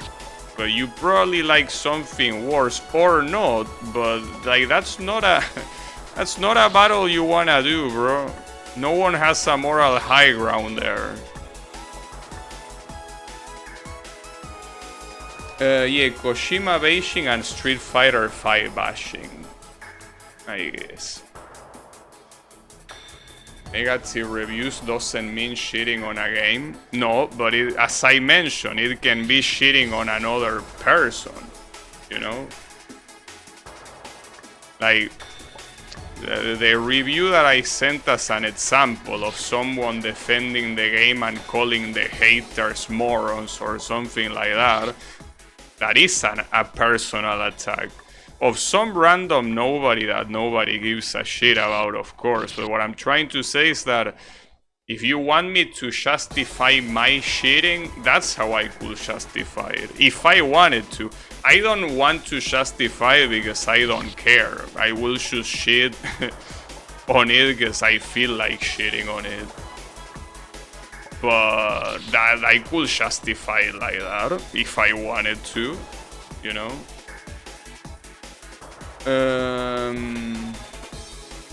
Some people are free PvP zones. The thing in question for me was legitimate reviews and the dev shitting on reviewers. Well, but again, I can also justify saying that I don't like Death Stranding because I don't like a game where 80% of the gameplay is walking. That's a legitimate opinion. It's an opinion, right? It's something that I think of. And if someone calls me a moron for that, what do you want me to do? Of course I'm gonna shit on them. And I saw people that shit on them like that. That people that complain like me on a game like that are like, oh, but these people don't get the game. They are not smart enough to see the masterpiece this game is. You can expect that the very least thing I'm gonna do is shitting on you. Right? But that's the thing, that's my justification, but I don't even care about having a justification. I'm gonna shit on the game, because I don't like it, and I'm gonna shit on Kojima too, because he's the one responsible for the game. It's just the way it is. I like what I saw of Death Stranding, but it's not for everyone. I'll take that over truck simulator games. Well, I mean, truck simulator games at least are something that are very straightforward.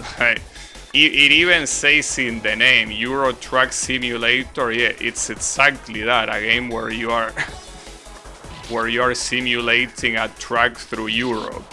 So it's not like you can complain once you are there, or being, what the hell, this is just like driving a truck in real life. Well, yeah, that's the point.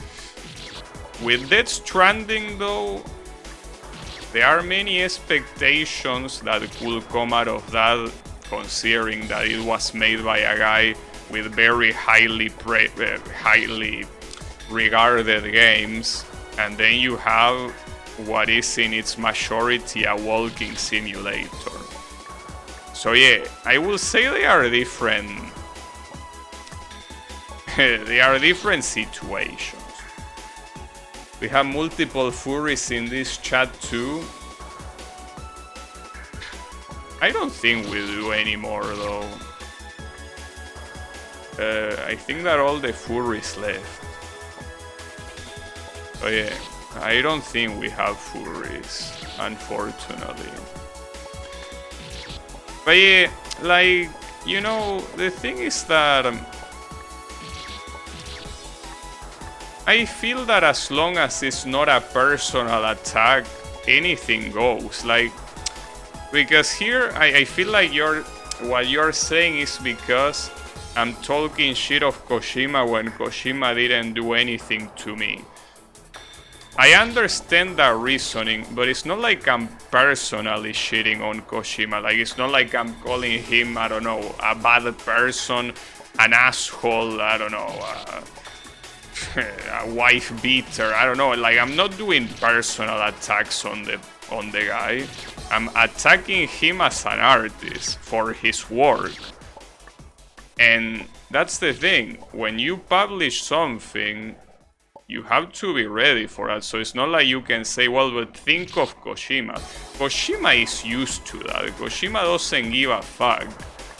I mean, aside from the fact that obviously he doesn't know me or he knows I'm shitting on him, like, he obviously knows that there are people that don't like his shit, and he understands.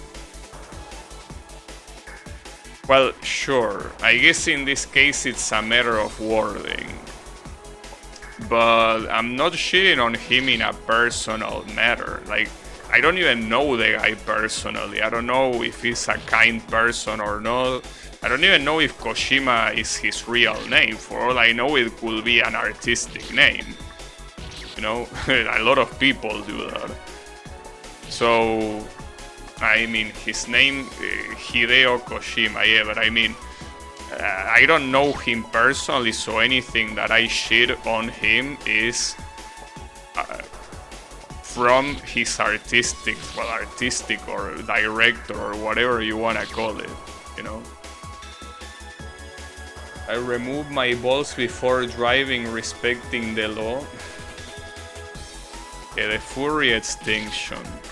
Yeah, I don't even remember who was a furry, because if you're talking about that guy from Toho, that guy hasn't been here for years.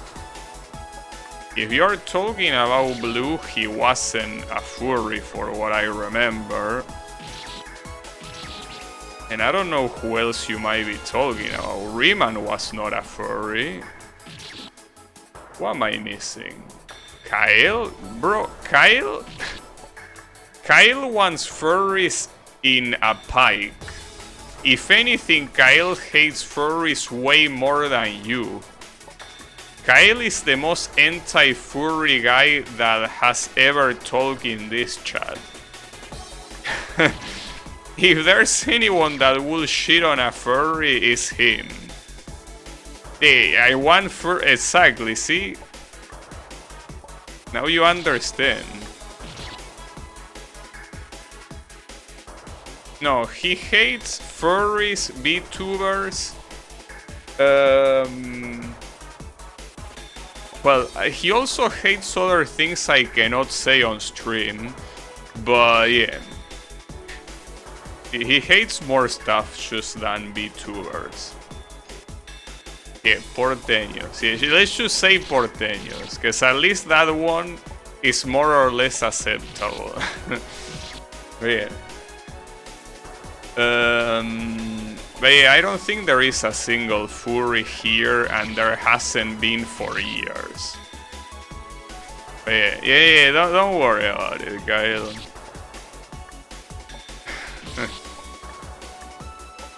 The point is that... yeah, don't worry about furries, we don't have them here.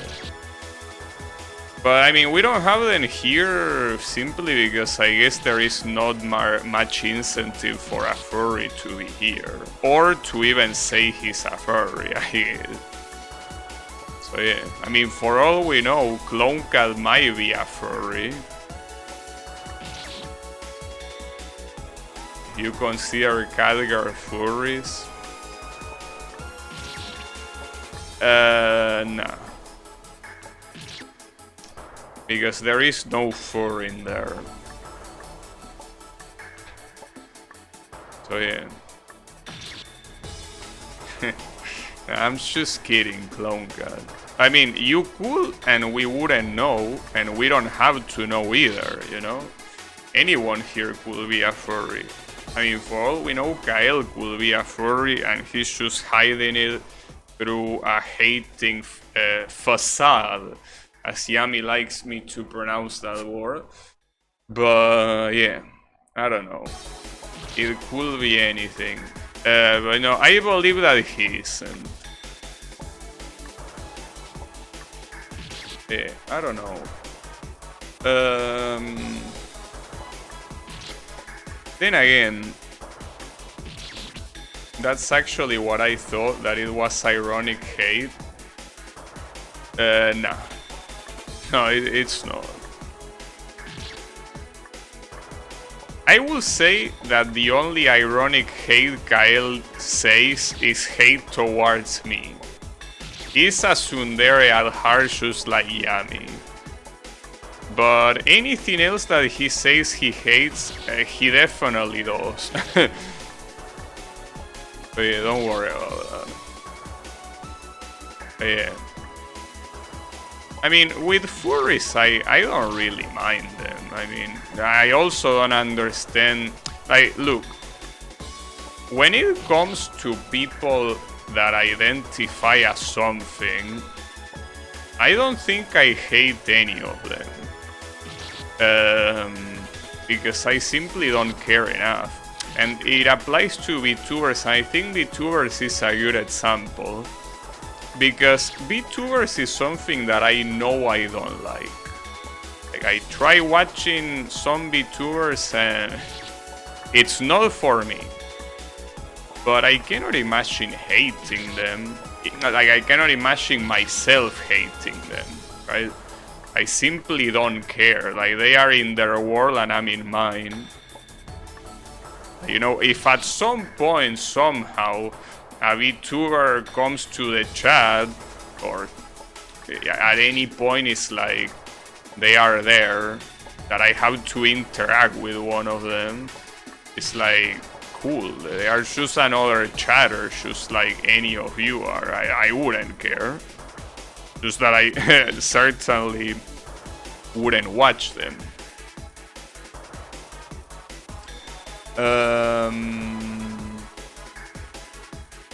Do streamers with avatars? I don't know about that. Like, it depends. I mean, to me, a VTuber, if you are not using an animated live 2D or 3D avatar that has an anime style, I don't think I will consider that to be a VTuber, personally. I mean, the term VTuber is stupid because it essentially means virtual YouTuber, so that implies two things. First, virtual, that is an extremely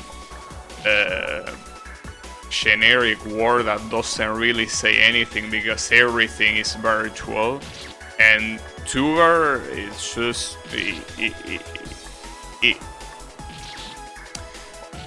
it restricts them to being only on YouTube, which is not true either. So yeah, it is a shitty term. I pitched voice 2D live entertainer. Well, it doesn't have to be high pitched, but I feel like it's important that it's either live 2D or 3D and they are anime style. I think that that's what I define a VTuber as. PNG tubers get offended if you call them VTubers. Well, that's a little bit weird to get offended over that. If it's about them playing a personality, plenty of streamers do that too without any VTubing stuff. Yeah, that's the reason why I specifically say it has to be a 2D live or 3D anime model. Or rather, anime style model. Anything else, to me, doesn't count as VTuber. Because that's like saying Dr. Disrespect is a VTuber. Well, no, clearly not. And there were some people at some point that I guess just as a joke, but they were saying the annoying orange is a VTuber. No, it's not. Yeah, I guess PNG tubers is also a dumb word as well. Found them so weird that they get offended. Yeah, that's stupid. I don't know why they will get offended by that. I mean, if someone called me a Street Fighter 5 fan, I will understand that being offensive. But if someone called me, I don't know, a Metroid fan, I wouldn't call that offensive. At least you're calling me a fan of a decent game. But yeah, it's not like VTuber. Like, if you're a PNG tuber, it's not like you have any moral high ground to shit on VTubers, right? So being offended that someone calls you a VTuber, I don't know. It's like, I don't know. I'm getting offended myself that someone calls me an influencer. And I'm not. Like, you will be wrong, but I wouldn't be offended. You simply will be wrong because being an influencer implies that I influence people. I don't. But I wouldn't be offended. You will just be wrong. Same with VTubers. Not like a PNG tuber, if anything, should be like, well, you're wrong, but it's okay. But shouldn't be throwing a fit for that.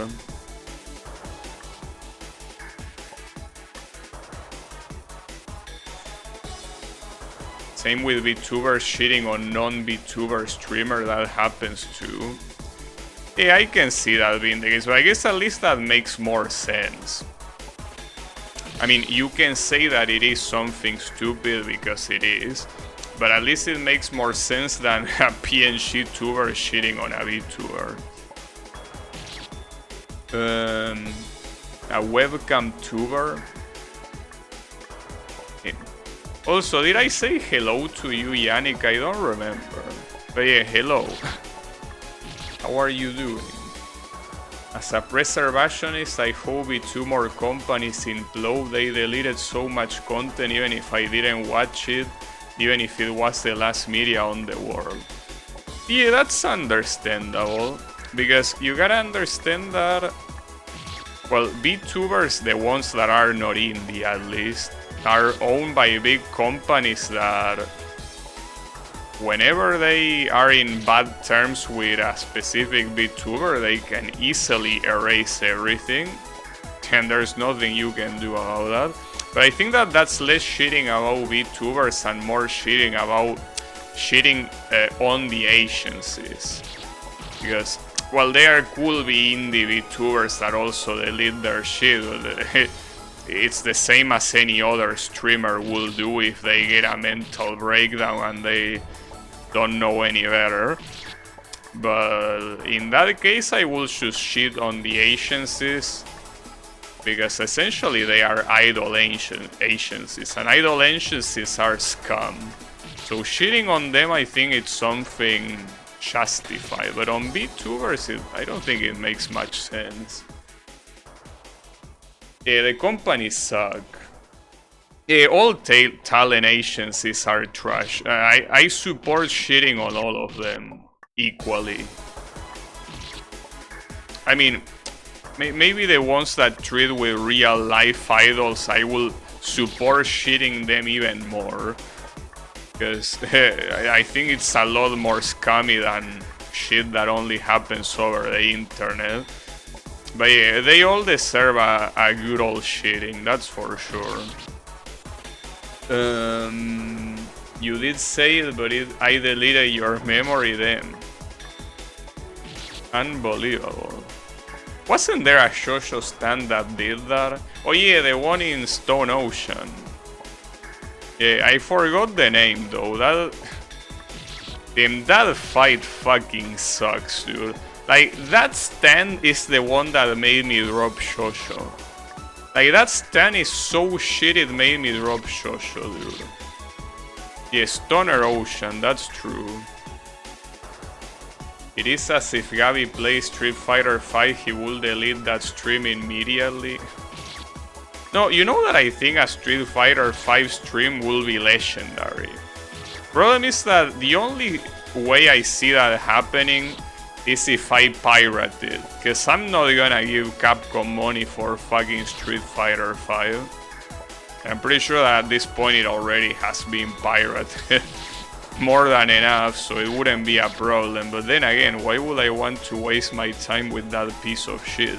It could be because of the arcade mode, that's true. If at some point I'm able to even beat Street Fighter 4 arcade mode without continuing, the logical step will be doing Street Fighter 5's arcade mode.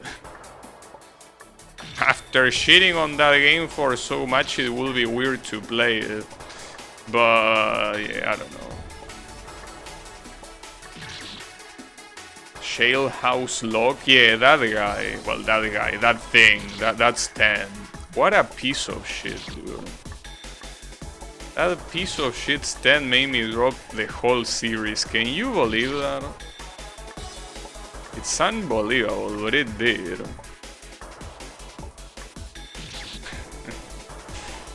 I guess it's a stand that made Araki forgot how to write a good fight. It's okay. You can still remember 3 things. Even though those 3 things could be 1,000 things, it all depends on how Araki feels when he's writing that. That's unbelievable, dude. What a shitty ass stand, a shitty ass fight, a shitty ass everything. It's alright though, don't worry about it. But yeah.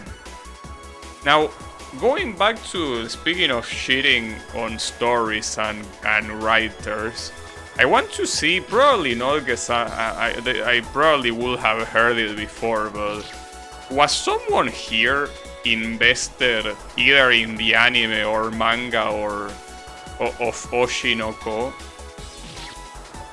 I'm interested because as I was mentioned earlier, I'm just so cathartic with people shitting unanimously on the ending that it would be nice if someone here read it so we can shit on it too. I mean, I haven't read anything of the whole thing or watched it, but just reading what people do as a rundown, and it's such a shit ending, it's crazy.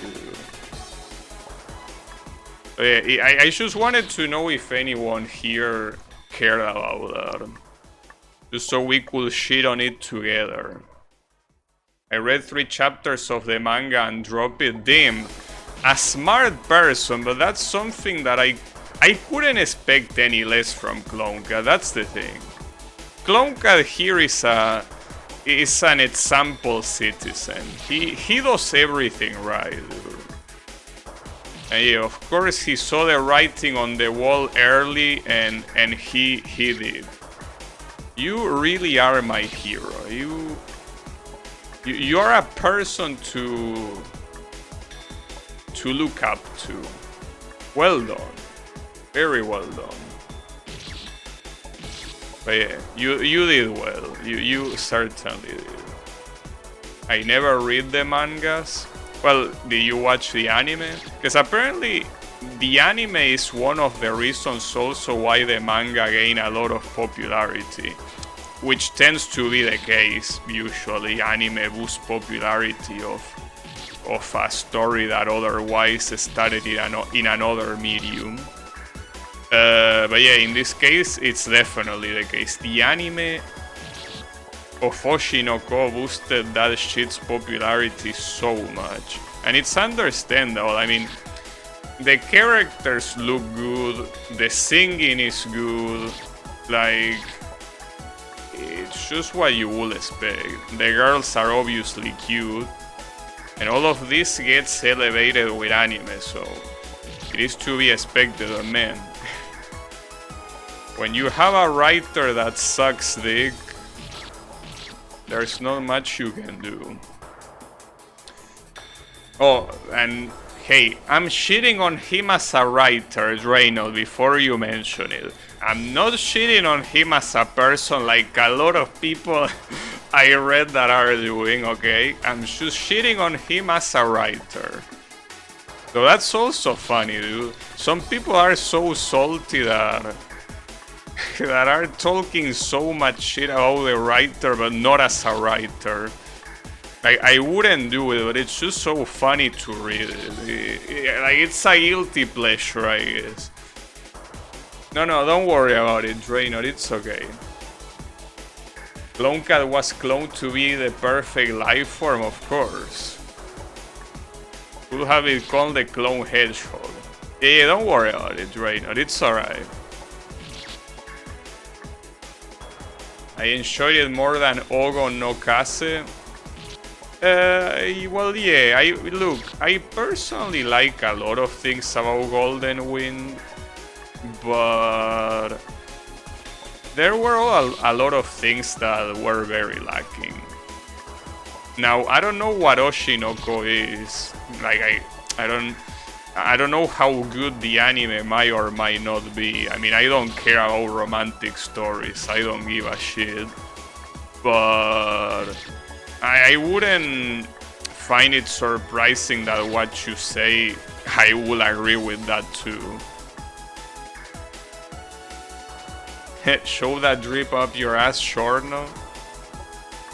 I mean, the problem is not that. The problem with Part 5 is that it's where Araki starts, because Araki was always a stoner, but it's like in Part 5 he starts going into schizo territory. Like, he starts doing shit that doesn't make sense, like, even more than usual, I mean. Starts writing things and then drops it. And I'm grateful that the anime is also faithful in that, because otherwise you wouldn't know. But, like, for example, Shorno being able to enhance an enemy perception is something that never gets brought back again. And then at some point, Shorno just magically has the ability to heal. Like, those are things that I don't think are very good, but the worst thing is the ending. And many people say that the ending is absolute dog shit. And it's a shame, because even if the whole thing, I wouldn't say that it's better than previous parts, it's still very good, but the ending is so bad. It's so bad. And it's a shame. But hey, the anime is not fault at that. That's just how the manga was. Schizo is good. I don't think Koshi was about romance. I know it was about someone getting graduated.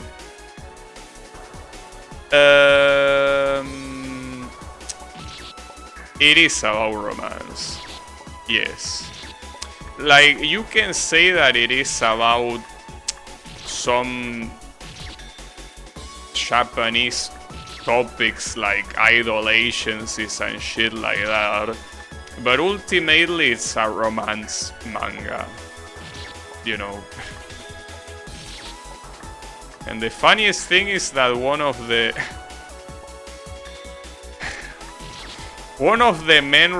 main romance options is between siblings, so that's pretty nice, pretty interesting. But yeah, it's just the classic Japanese plot, you know. It is what it is. Casually, an ambulance gets the last hit on your main villain. Well, yeah, you could say that's a shit ending too, but at least it's something that you can say that it's a shit ending because it relies on luck. But it's something that you understand. Like, you can say from a writing perspective it's a bad ending, but it's something that is understandable. In part 5, everyone has their own interpretation of the ending. You know? Even Araki, I'm pretty sure that if you ask him twice about part 5 ending, he's gonna give you a different answer every time. That's how fucked up the ending is. Nice. And shitting on Araki actually made me beat the checkpoint. I was stuck on that checkpoint for a while, actually. That was crazy. Ultimately, it's a revenge manga. Yes, the problem is that it's a revenge manga where most of the chapters are essentially teasing of a romance, you know? Not just the sibling one, but a romance with 2 other girls too. Like, you can say that that was the original premise, but if most of your manga, like if more than half of your manga's focus is in the relationship of the main character with the girls, well, I'm sorry, but you're a romance manga. I mean, it's like Dragon Ball. Dragon Ball, you can call it a comedy manga, but it's a battle manga first and foremost, even if Toriyama didn't want that to be the case, and even if it started as one, Dragon Ball is a battle manga. Even if you exclude C, like even just Dragon Ball is a battle manga. Like, you know, the Red Ribbon Army, the Budokai Tenkaichi, the Piccolo Daimao, like all of that shit. That's like more than half of the manga, and it's battle. It's barely comedy. So yeah, like, even if it started like one, and even if the author wanted it to be like that, If the majority doesn't go like that, then it's not. Yeah, keeping the bloodline clean. I never like those moments in anime where, oh yeah, when there is a sudden power-up. Yeah, that kinda sucks. Well, kinda no, it sucks. And it happens in most battles shonen it happens. It's just that at that point, like Battle Shonen all follow essentially the Dragon Ball formula to a more or a less extent, but it's essentially Dragon Ball, right? That's what it is about. And the thing about Dragon Ball is, at least at the beginning, or not even at the beginning, actually what I'm gonna say applies to almost the entirety of Dragon Ball. The execution is good. Even if narratively Dragon Ball is not very good, the execution, the way it's portrayed, the drama and the emotion behind it is well done. The problem is when the power-ups, the ass-pull power-ups, as people like to call them, when they are just there to move the story forward instead of having a payoff. Because, for example, you could say that something like Kaioken is an ass-pull. Not really, I mean, that's a bad example, I guess. You have a lot of build-up to that, it's just that you don't have specifically the fact that that's the technique he learned, but let's go to something like Super Saiyan. Aside from the fact that it was, it was hinted at for a very big portion of the Namek saga, it's also something that it serves as an emotional payoff for something that happened, and for a fight that it's not that Goku didn't deserve to win.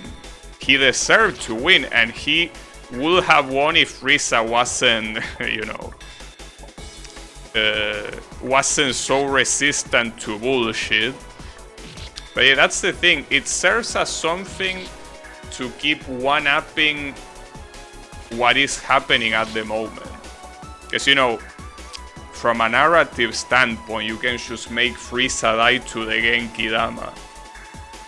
As simple as that.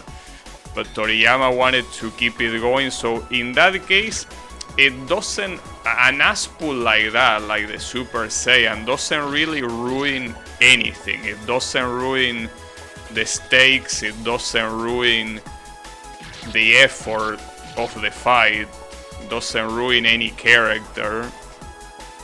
It's something that was well executed, even if you could call it an ass-pull. But so many ass-pull, especially now, well, not just nowadays, it was always the case. I just know of a lot of cases nowadays that the ass-pulls are just shitty because they don't serve any narrative purpose other than doing what the author wants, I won't take this shitting on Gohan.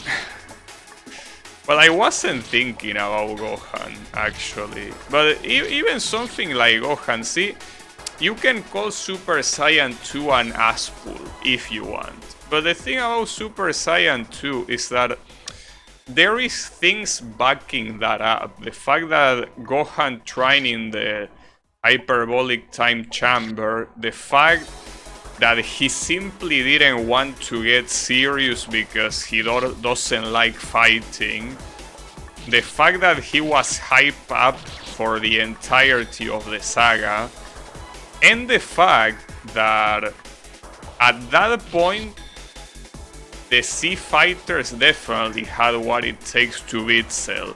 So all of those things make a transformation like that something that I wouldn't call narratively an ass-pull.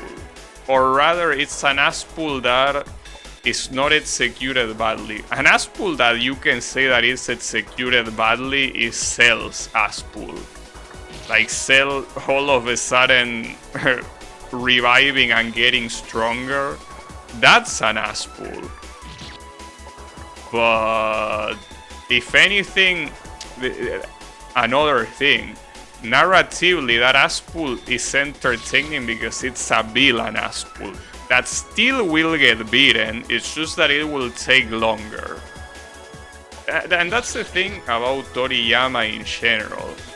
You know, he just knew how to keep things interesting by not being able to predict what the fuck is gonna happen, and also by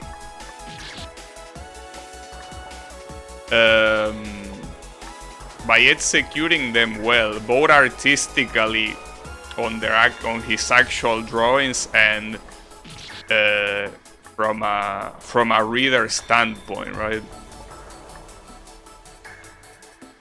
A Volberg emote? I don't know what that is. It's a gun. As long as it's pretty to look at.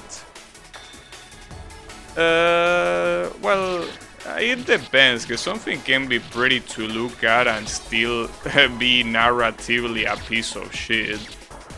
I think that Dragon Ball, well, obviously it is pretty to look at. Well, unless we're talking about Super, but we don't talk about Super here.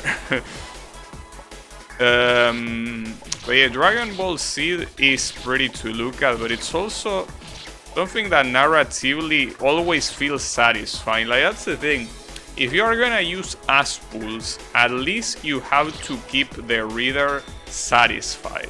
Like, be an Aspull that the reader does, oh, that's pretty cool, at the very least.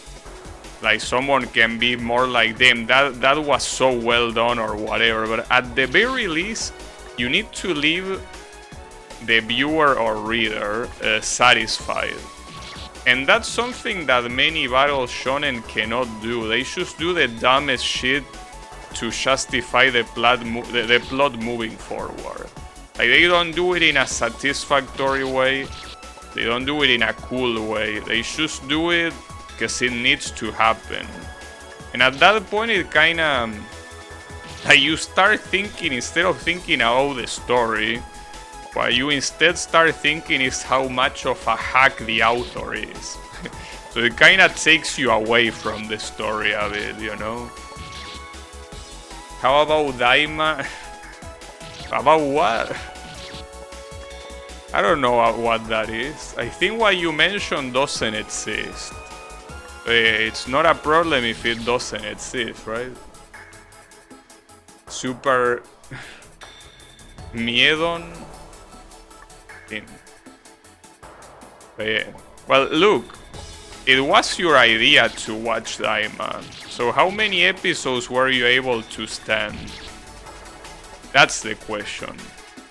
Because I told you it was a bad idea. Netflix barely has episodes. Oh, really? There were 2. So are you planning on keep on watching them when they put the other episodes, or what? Actually, yeah, that's the question. But aside from that, you will watch. Alright, you still haven't given up on it. So something that I'm curious is what Clone Cat thinks of it. Because Clone Cat, just like me, we are Dragon Ball brothers, you know? We are people that were raised with Dragon Ball. So I'm very interested of what he thinks of it. I mean, he probably thinks the same thing as I do, but you never know. Yannick taking the bullet, so we don't have to. Truly a hero doing a thankless job. But yeah, don't worry. I know I won't be a hero. I won't watch that shit.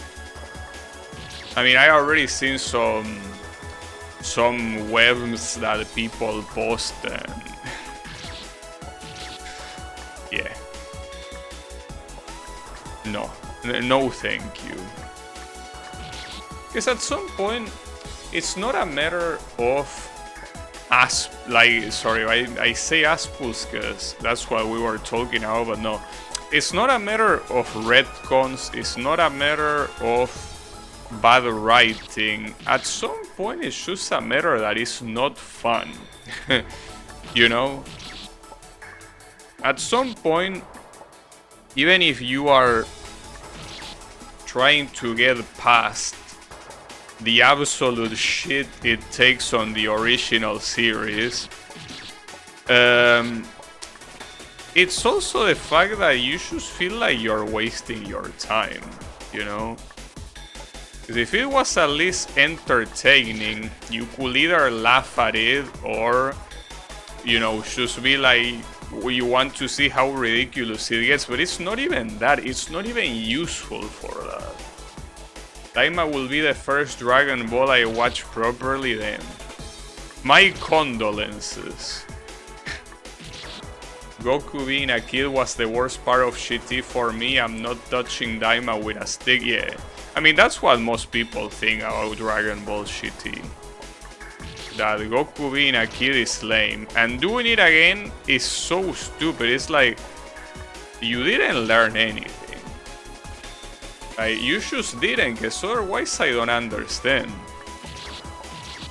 Like, it's just... Like, I think what they are trying to do is they are trying to establish brand loyalty. And to establish brand loyalty in new people, those new people have to be kids. And I think that this is exactly that, a show oriented towards kids, not towards like teenagers like Dragon Ball usually is. And that could work, but I don't think it's gonna work, dude. Doing it again will multiply it even, yeah. It's not just Goku, it's everyone else. Yeah, it wasn't enough for it to just be the main character, no. Everyone has to be. Nice. See, every time we shit on something, we advance. That's the power of shitting on things. You gotta shit on things more. It's a power that drives us forward. It really is. Well, that's a very dark truth though. If you start going a little bit deeper, yeah.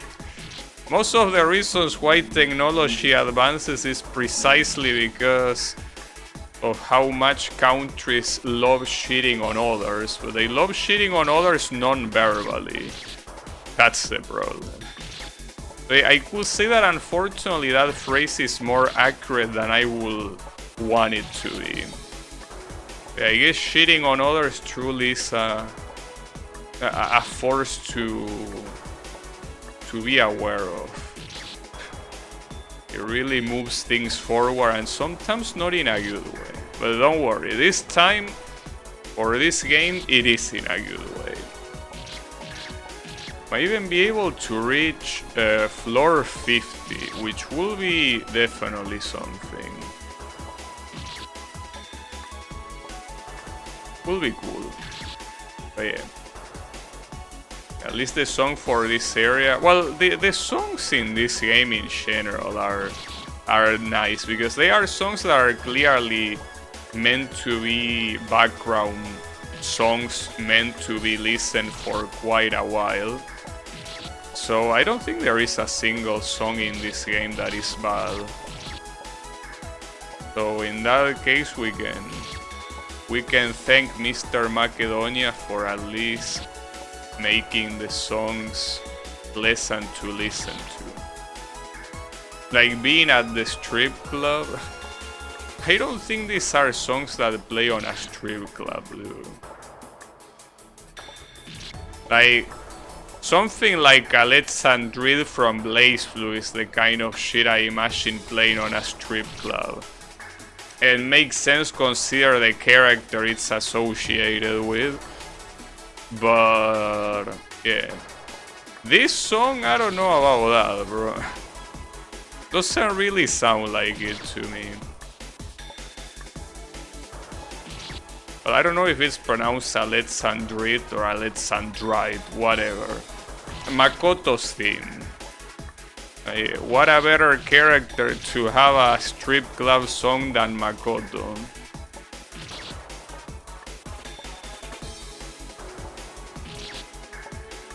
Of course. But yeah. But I gotta understand that it's that name is pronounced Makoto. Doesn't have the stress in ma. It has it in... Wait, no, the opposite. It has the stress in ma. Not in ko. But yeah, come on, bro. You can do that better.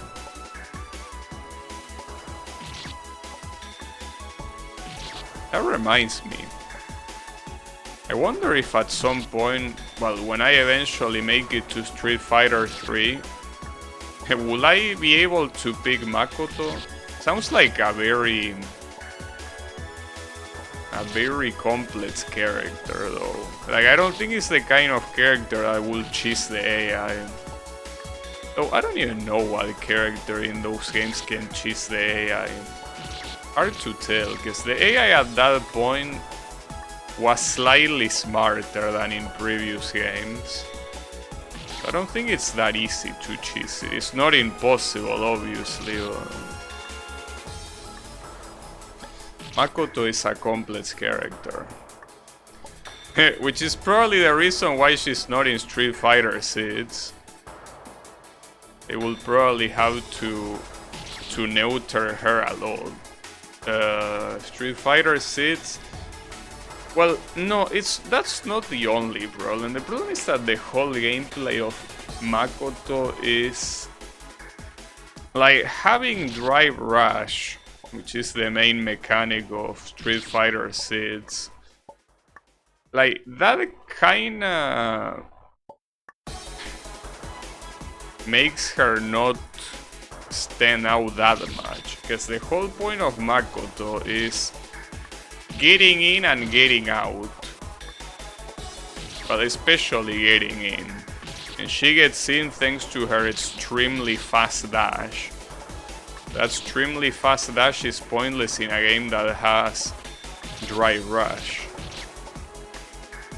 But yeah, I don't think it will be a good idea, but it will be very sad for a popular character like Makoto to skip 2 Street Fighter games. That's very sad.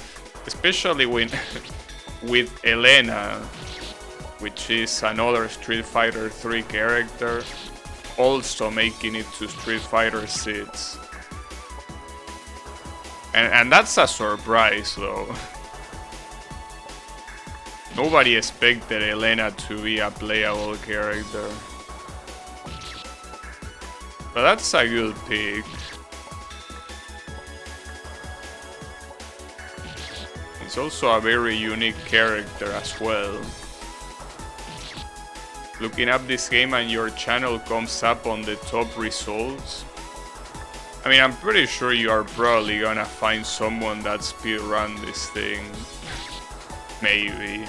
Or not, but I will assume I'm not the only one that recorded himself playing this.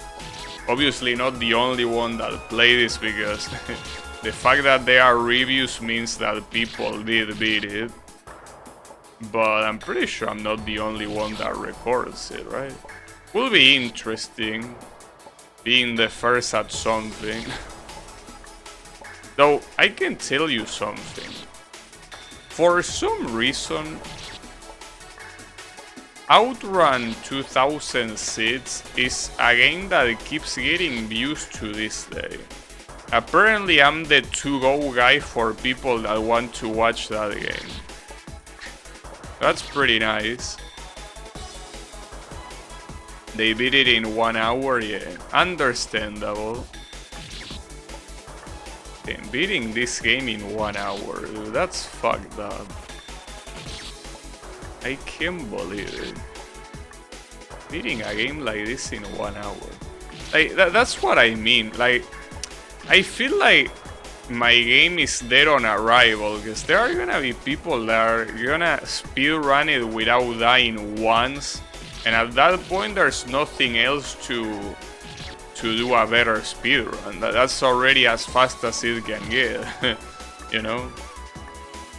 Well, and I mentioned speedrun because that's usually what gives games that are single player the fact that people keep playing them, right? Well, there are no apples here. This is just pure spikes. Well, and then you have vines and shit, but the only thing that kills you are spikes here. You know, we don't have apples.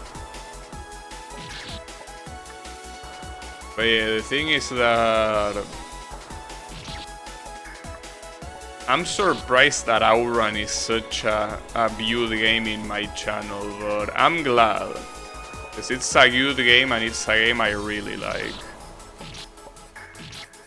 Because I usually get disappointed if a game I don't really give a shit about gets more views than other games that I care more about. But thankfully with Outrun, like, that's a game that I love the fact that it gets more views. And previously it was Initial D. Initial D is a game that I also think is fantastic. So generally all the games that get views are games I like. And by I like, I mean games that I like a lot. Because usually all the games that I play I like. Well, with exceptions like La Mulana, I guess, but it was a special thing. But yeah. If someone can beat this game in 1 hour, dude, that's fucked up. Like, those people will obliterate my fun game in no time. And my fun game is easier than this. A hate fuck playthrough? That's a way of saying it, yeah. It's a good way to describe it. But yeah, no, thankfully good games are at the top. But there are also some Project Diva videos. Well, in fact, I don't really know why that one video where I full combo I'll Miku you. Why that one is so popular? Well, so much popular than the other ones, I mean. Like, you could say that it's because Miku shakes her ass on camera, but that's not something that you will know unless you click the video. You know? That's a full sham, isn't it? I'm going to make you up. Okay. Maybe it's just that the name of the song is that attractive. That was me watching it like 500 times then. Unbelievable. Raynor is addicted to Miku's ass. It's understandable though. But then, my video is clickbait? No, it's actually... No, in fact, I could have made the thumbnail the close-up to Miku ass, but no, I have standards. Because I could have made it, and it would have been a frame from the video, so it's not clickbait. But no, I'm like, nah, that will be too much. Not to mention that her ass is so flat that you probably can't even tell it's an ass from a thumbnail. But that's what makes it so good. You won't believe what Miku does. Yeah. Do you recognize the name of an artist that ends in Kawa? Bro, Kawa is a very common suffix for names. It literally means river. It's a common kanji in names. So I don't know what to tell you. Though I wouldn't say that any artist in particular rings a bell.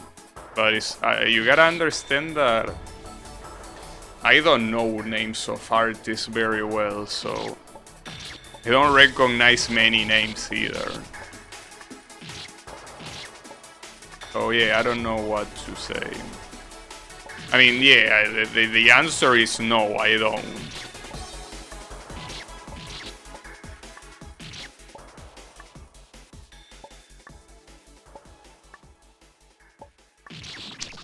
You know that I got extremely lucky here, right? Like this champ, going through this weird gate is one thing, but champing here to this, that's not easy to do. And this is a full champ until here, then double champ till this vine. And then here it's a matter of controlling yourself in the water somehow. Alright. I don't think I can beat this checkpoint today though. Doesn't seem extremely hard, but it seems hard enough to not happen today.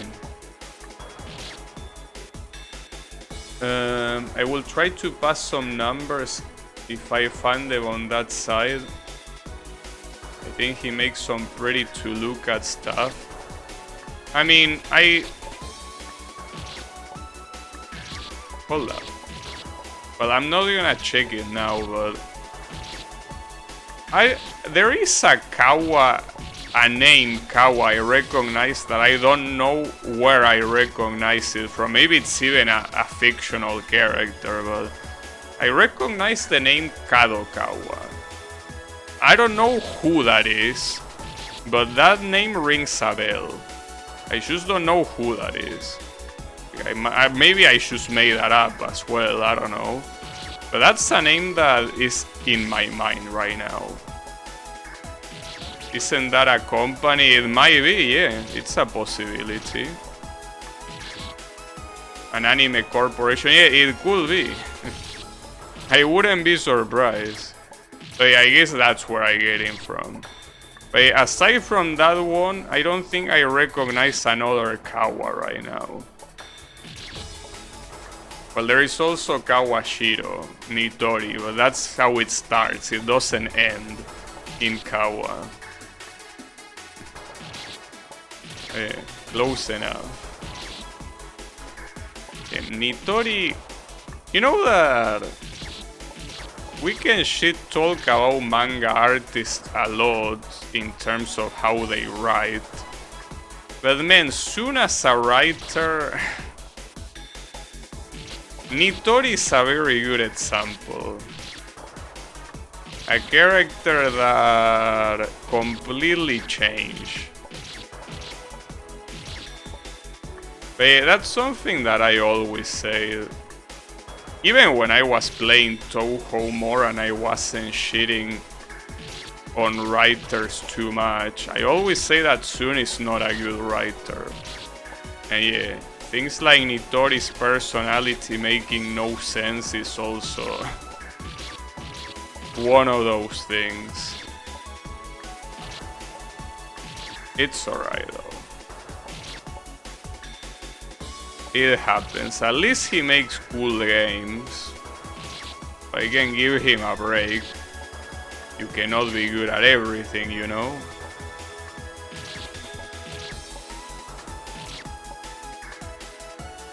Nitori came from being a very shy and polite yokai to an absolute scumbag. Pretty funny. What you call character development. Problem is that it wasn't character development, that's the issue. It was just a 180-degree turn from one game to another. It's alright. It is what it is. What can you do about it?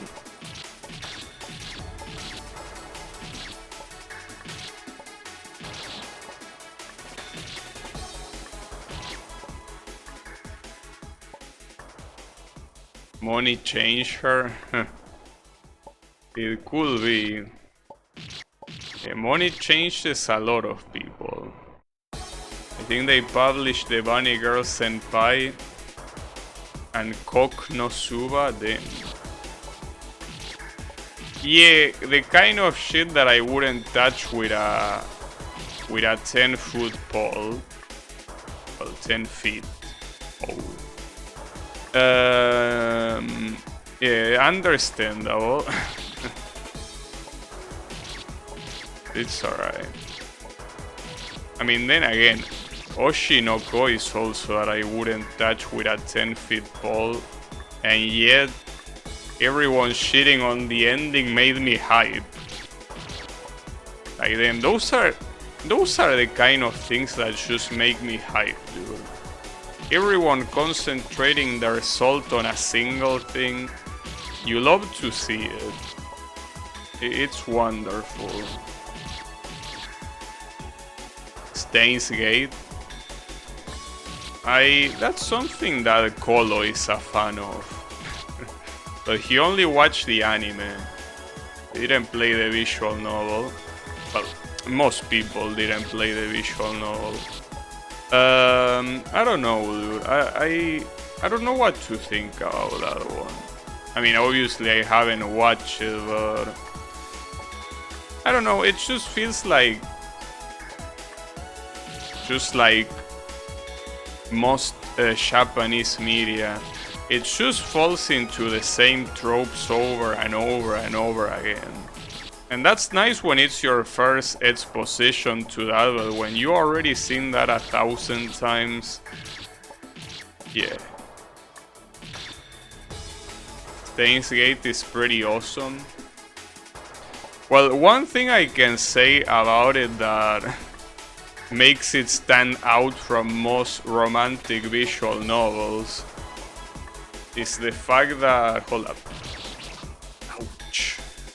Is the fact that at least the protagonist, for what I seen, is not an absolute moron.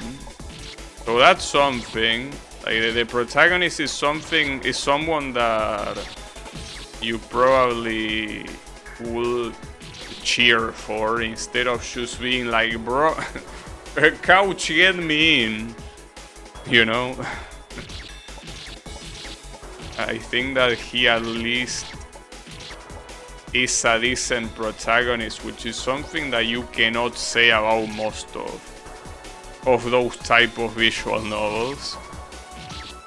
But yeah, also for the little that I seen, it falls into a lot of tropes that I just don't care about, because I already seen them,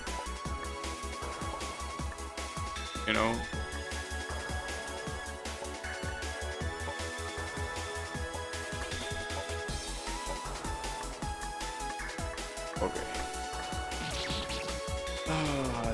If at least I die jumping into the gap, but I die before that, preparing for it. An actual memorable protagonist?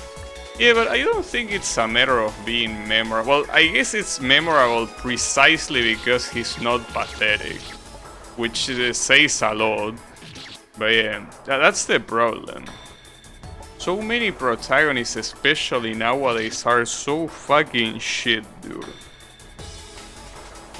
So yeah, looking back, something like Steins Gate stands out, and even more so now. But yeah.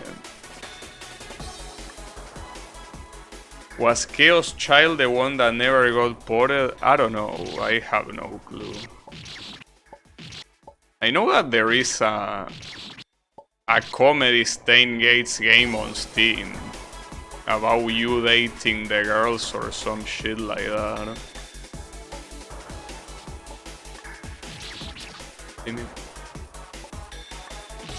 But yeah, I don't know which one the one you're mentioning is.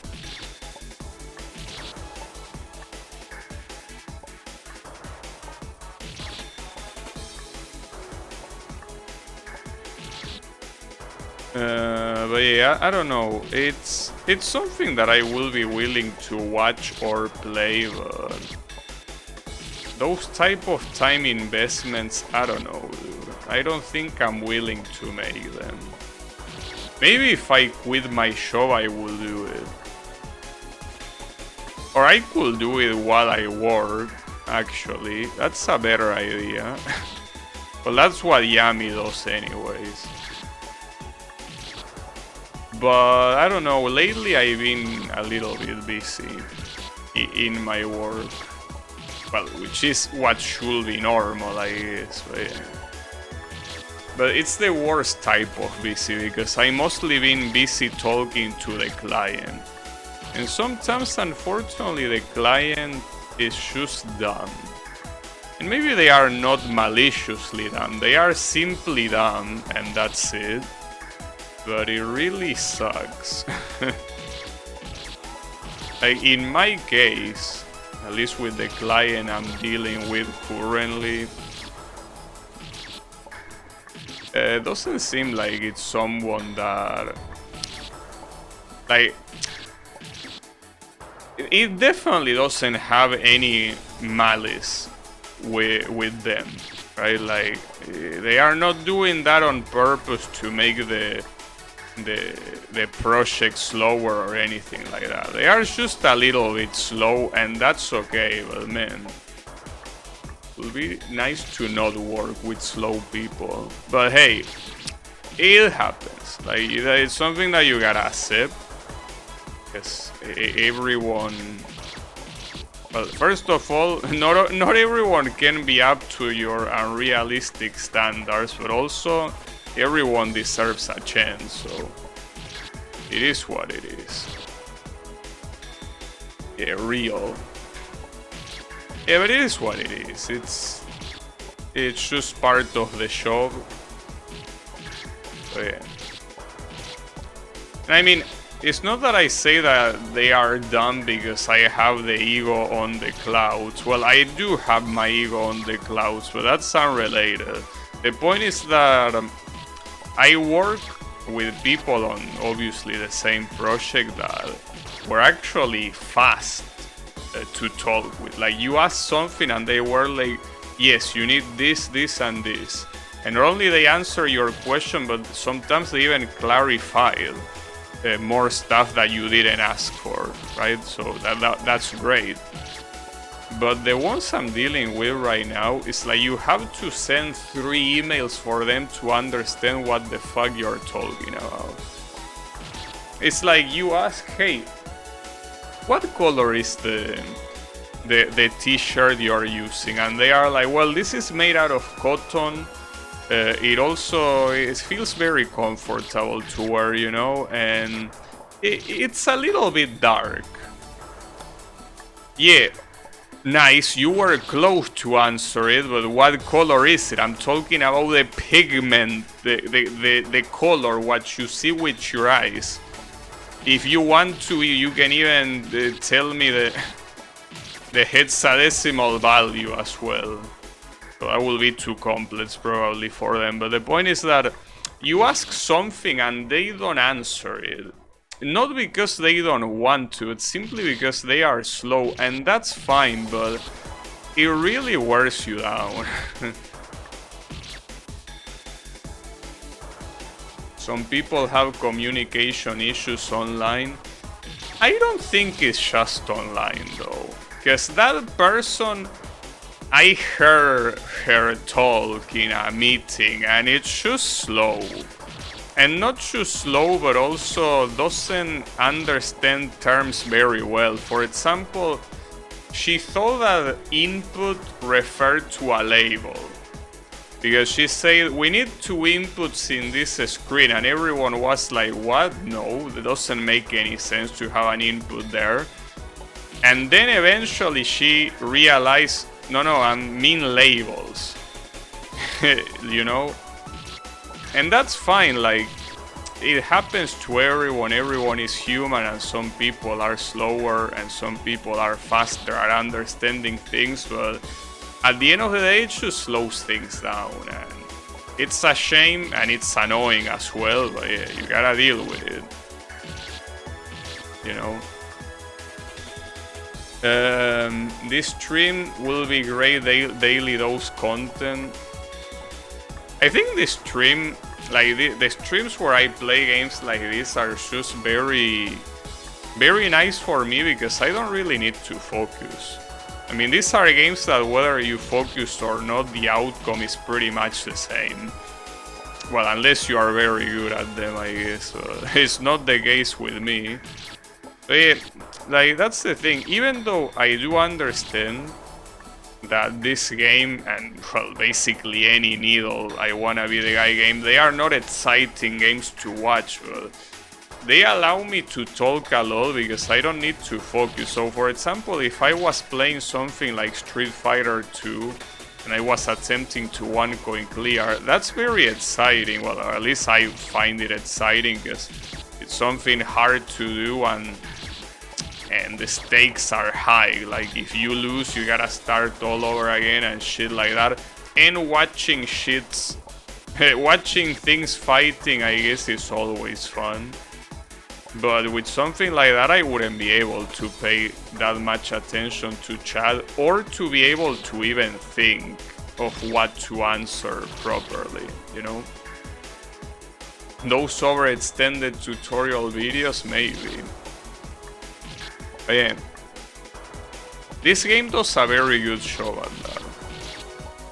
And it's not an I wanna be the guy kind of thing either, because with adventure games I usually also pay attention to what's happening because there tends to be a lot of shit happening at all times, so I simply react to what's happening. But here, since there's not much, like, this might as well be a just chatting stream as far as the game is concerned.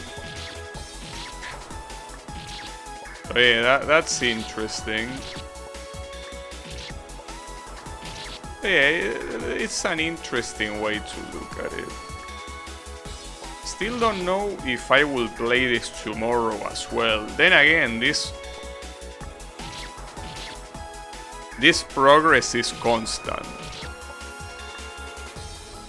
I still haven't gotten stuck again like I have gotten stuck in the last checkpoint of floor 42. So that means that I still have the motivation to keep playing. It's just that it's the kind of game that probably doing too much of it could be exhausting, but not just as a viewer, but as a streamer as well.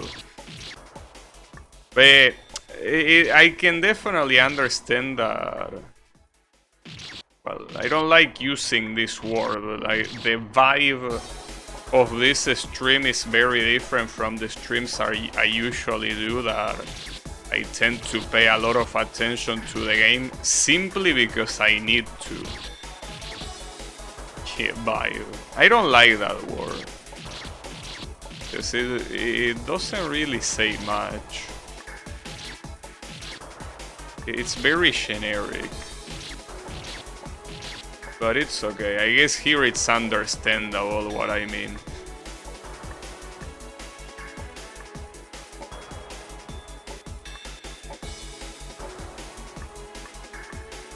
Nice. Team, I saw that mini spike on the left and I thought I would hit it by simply walking, but no.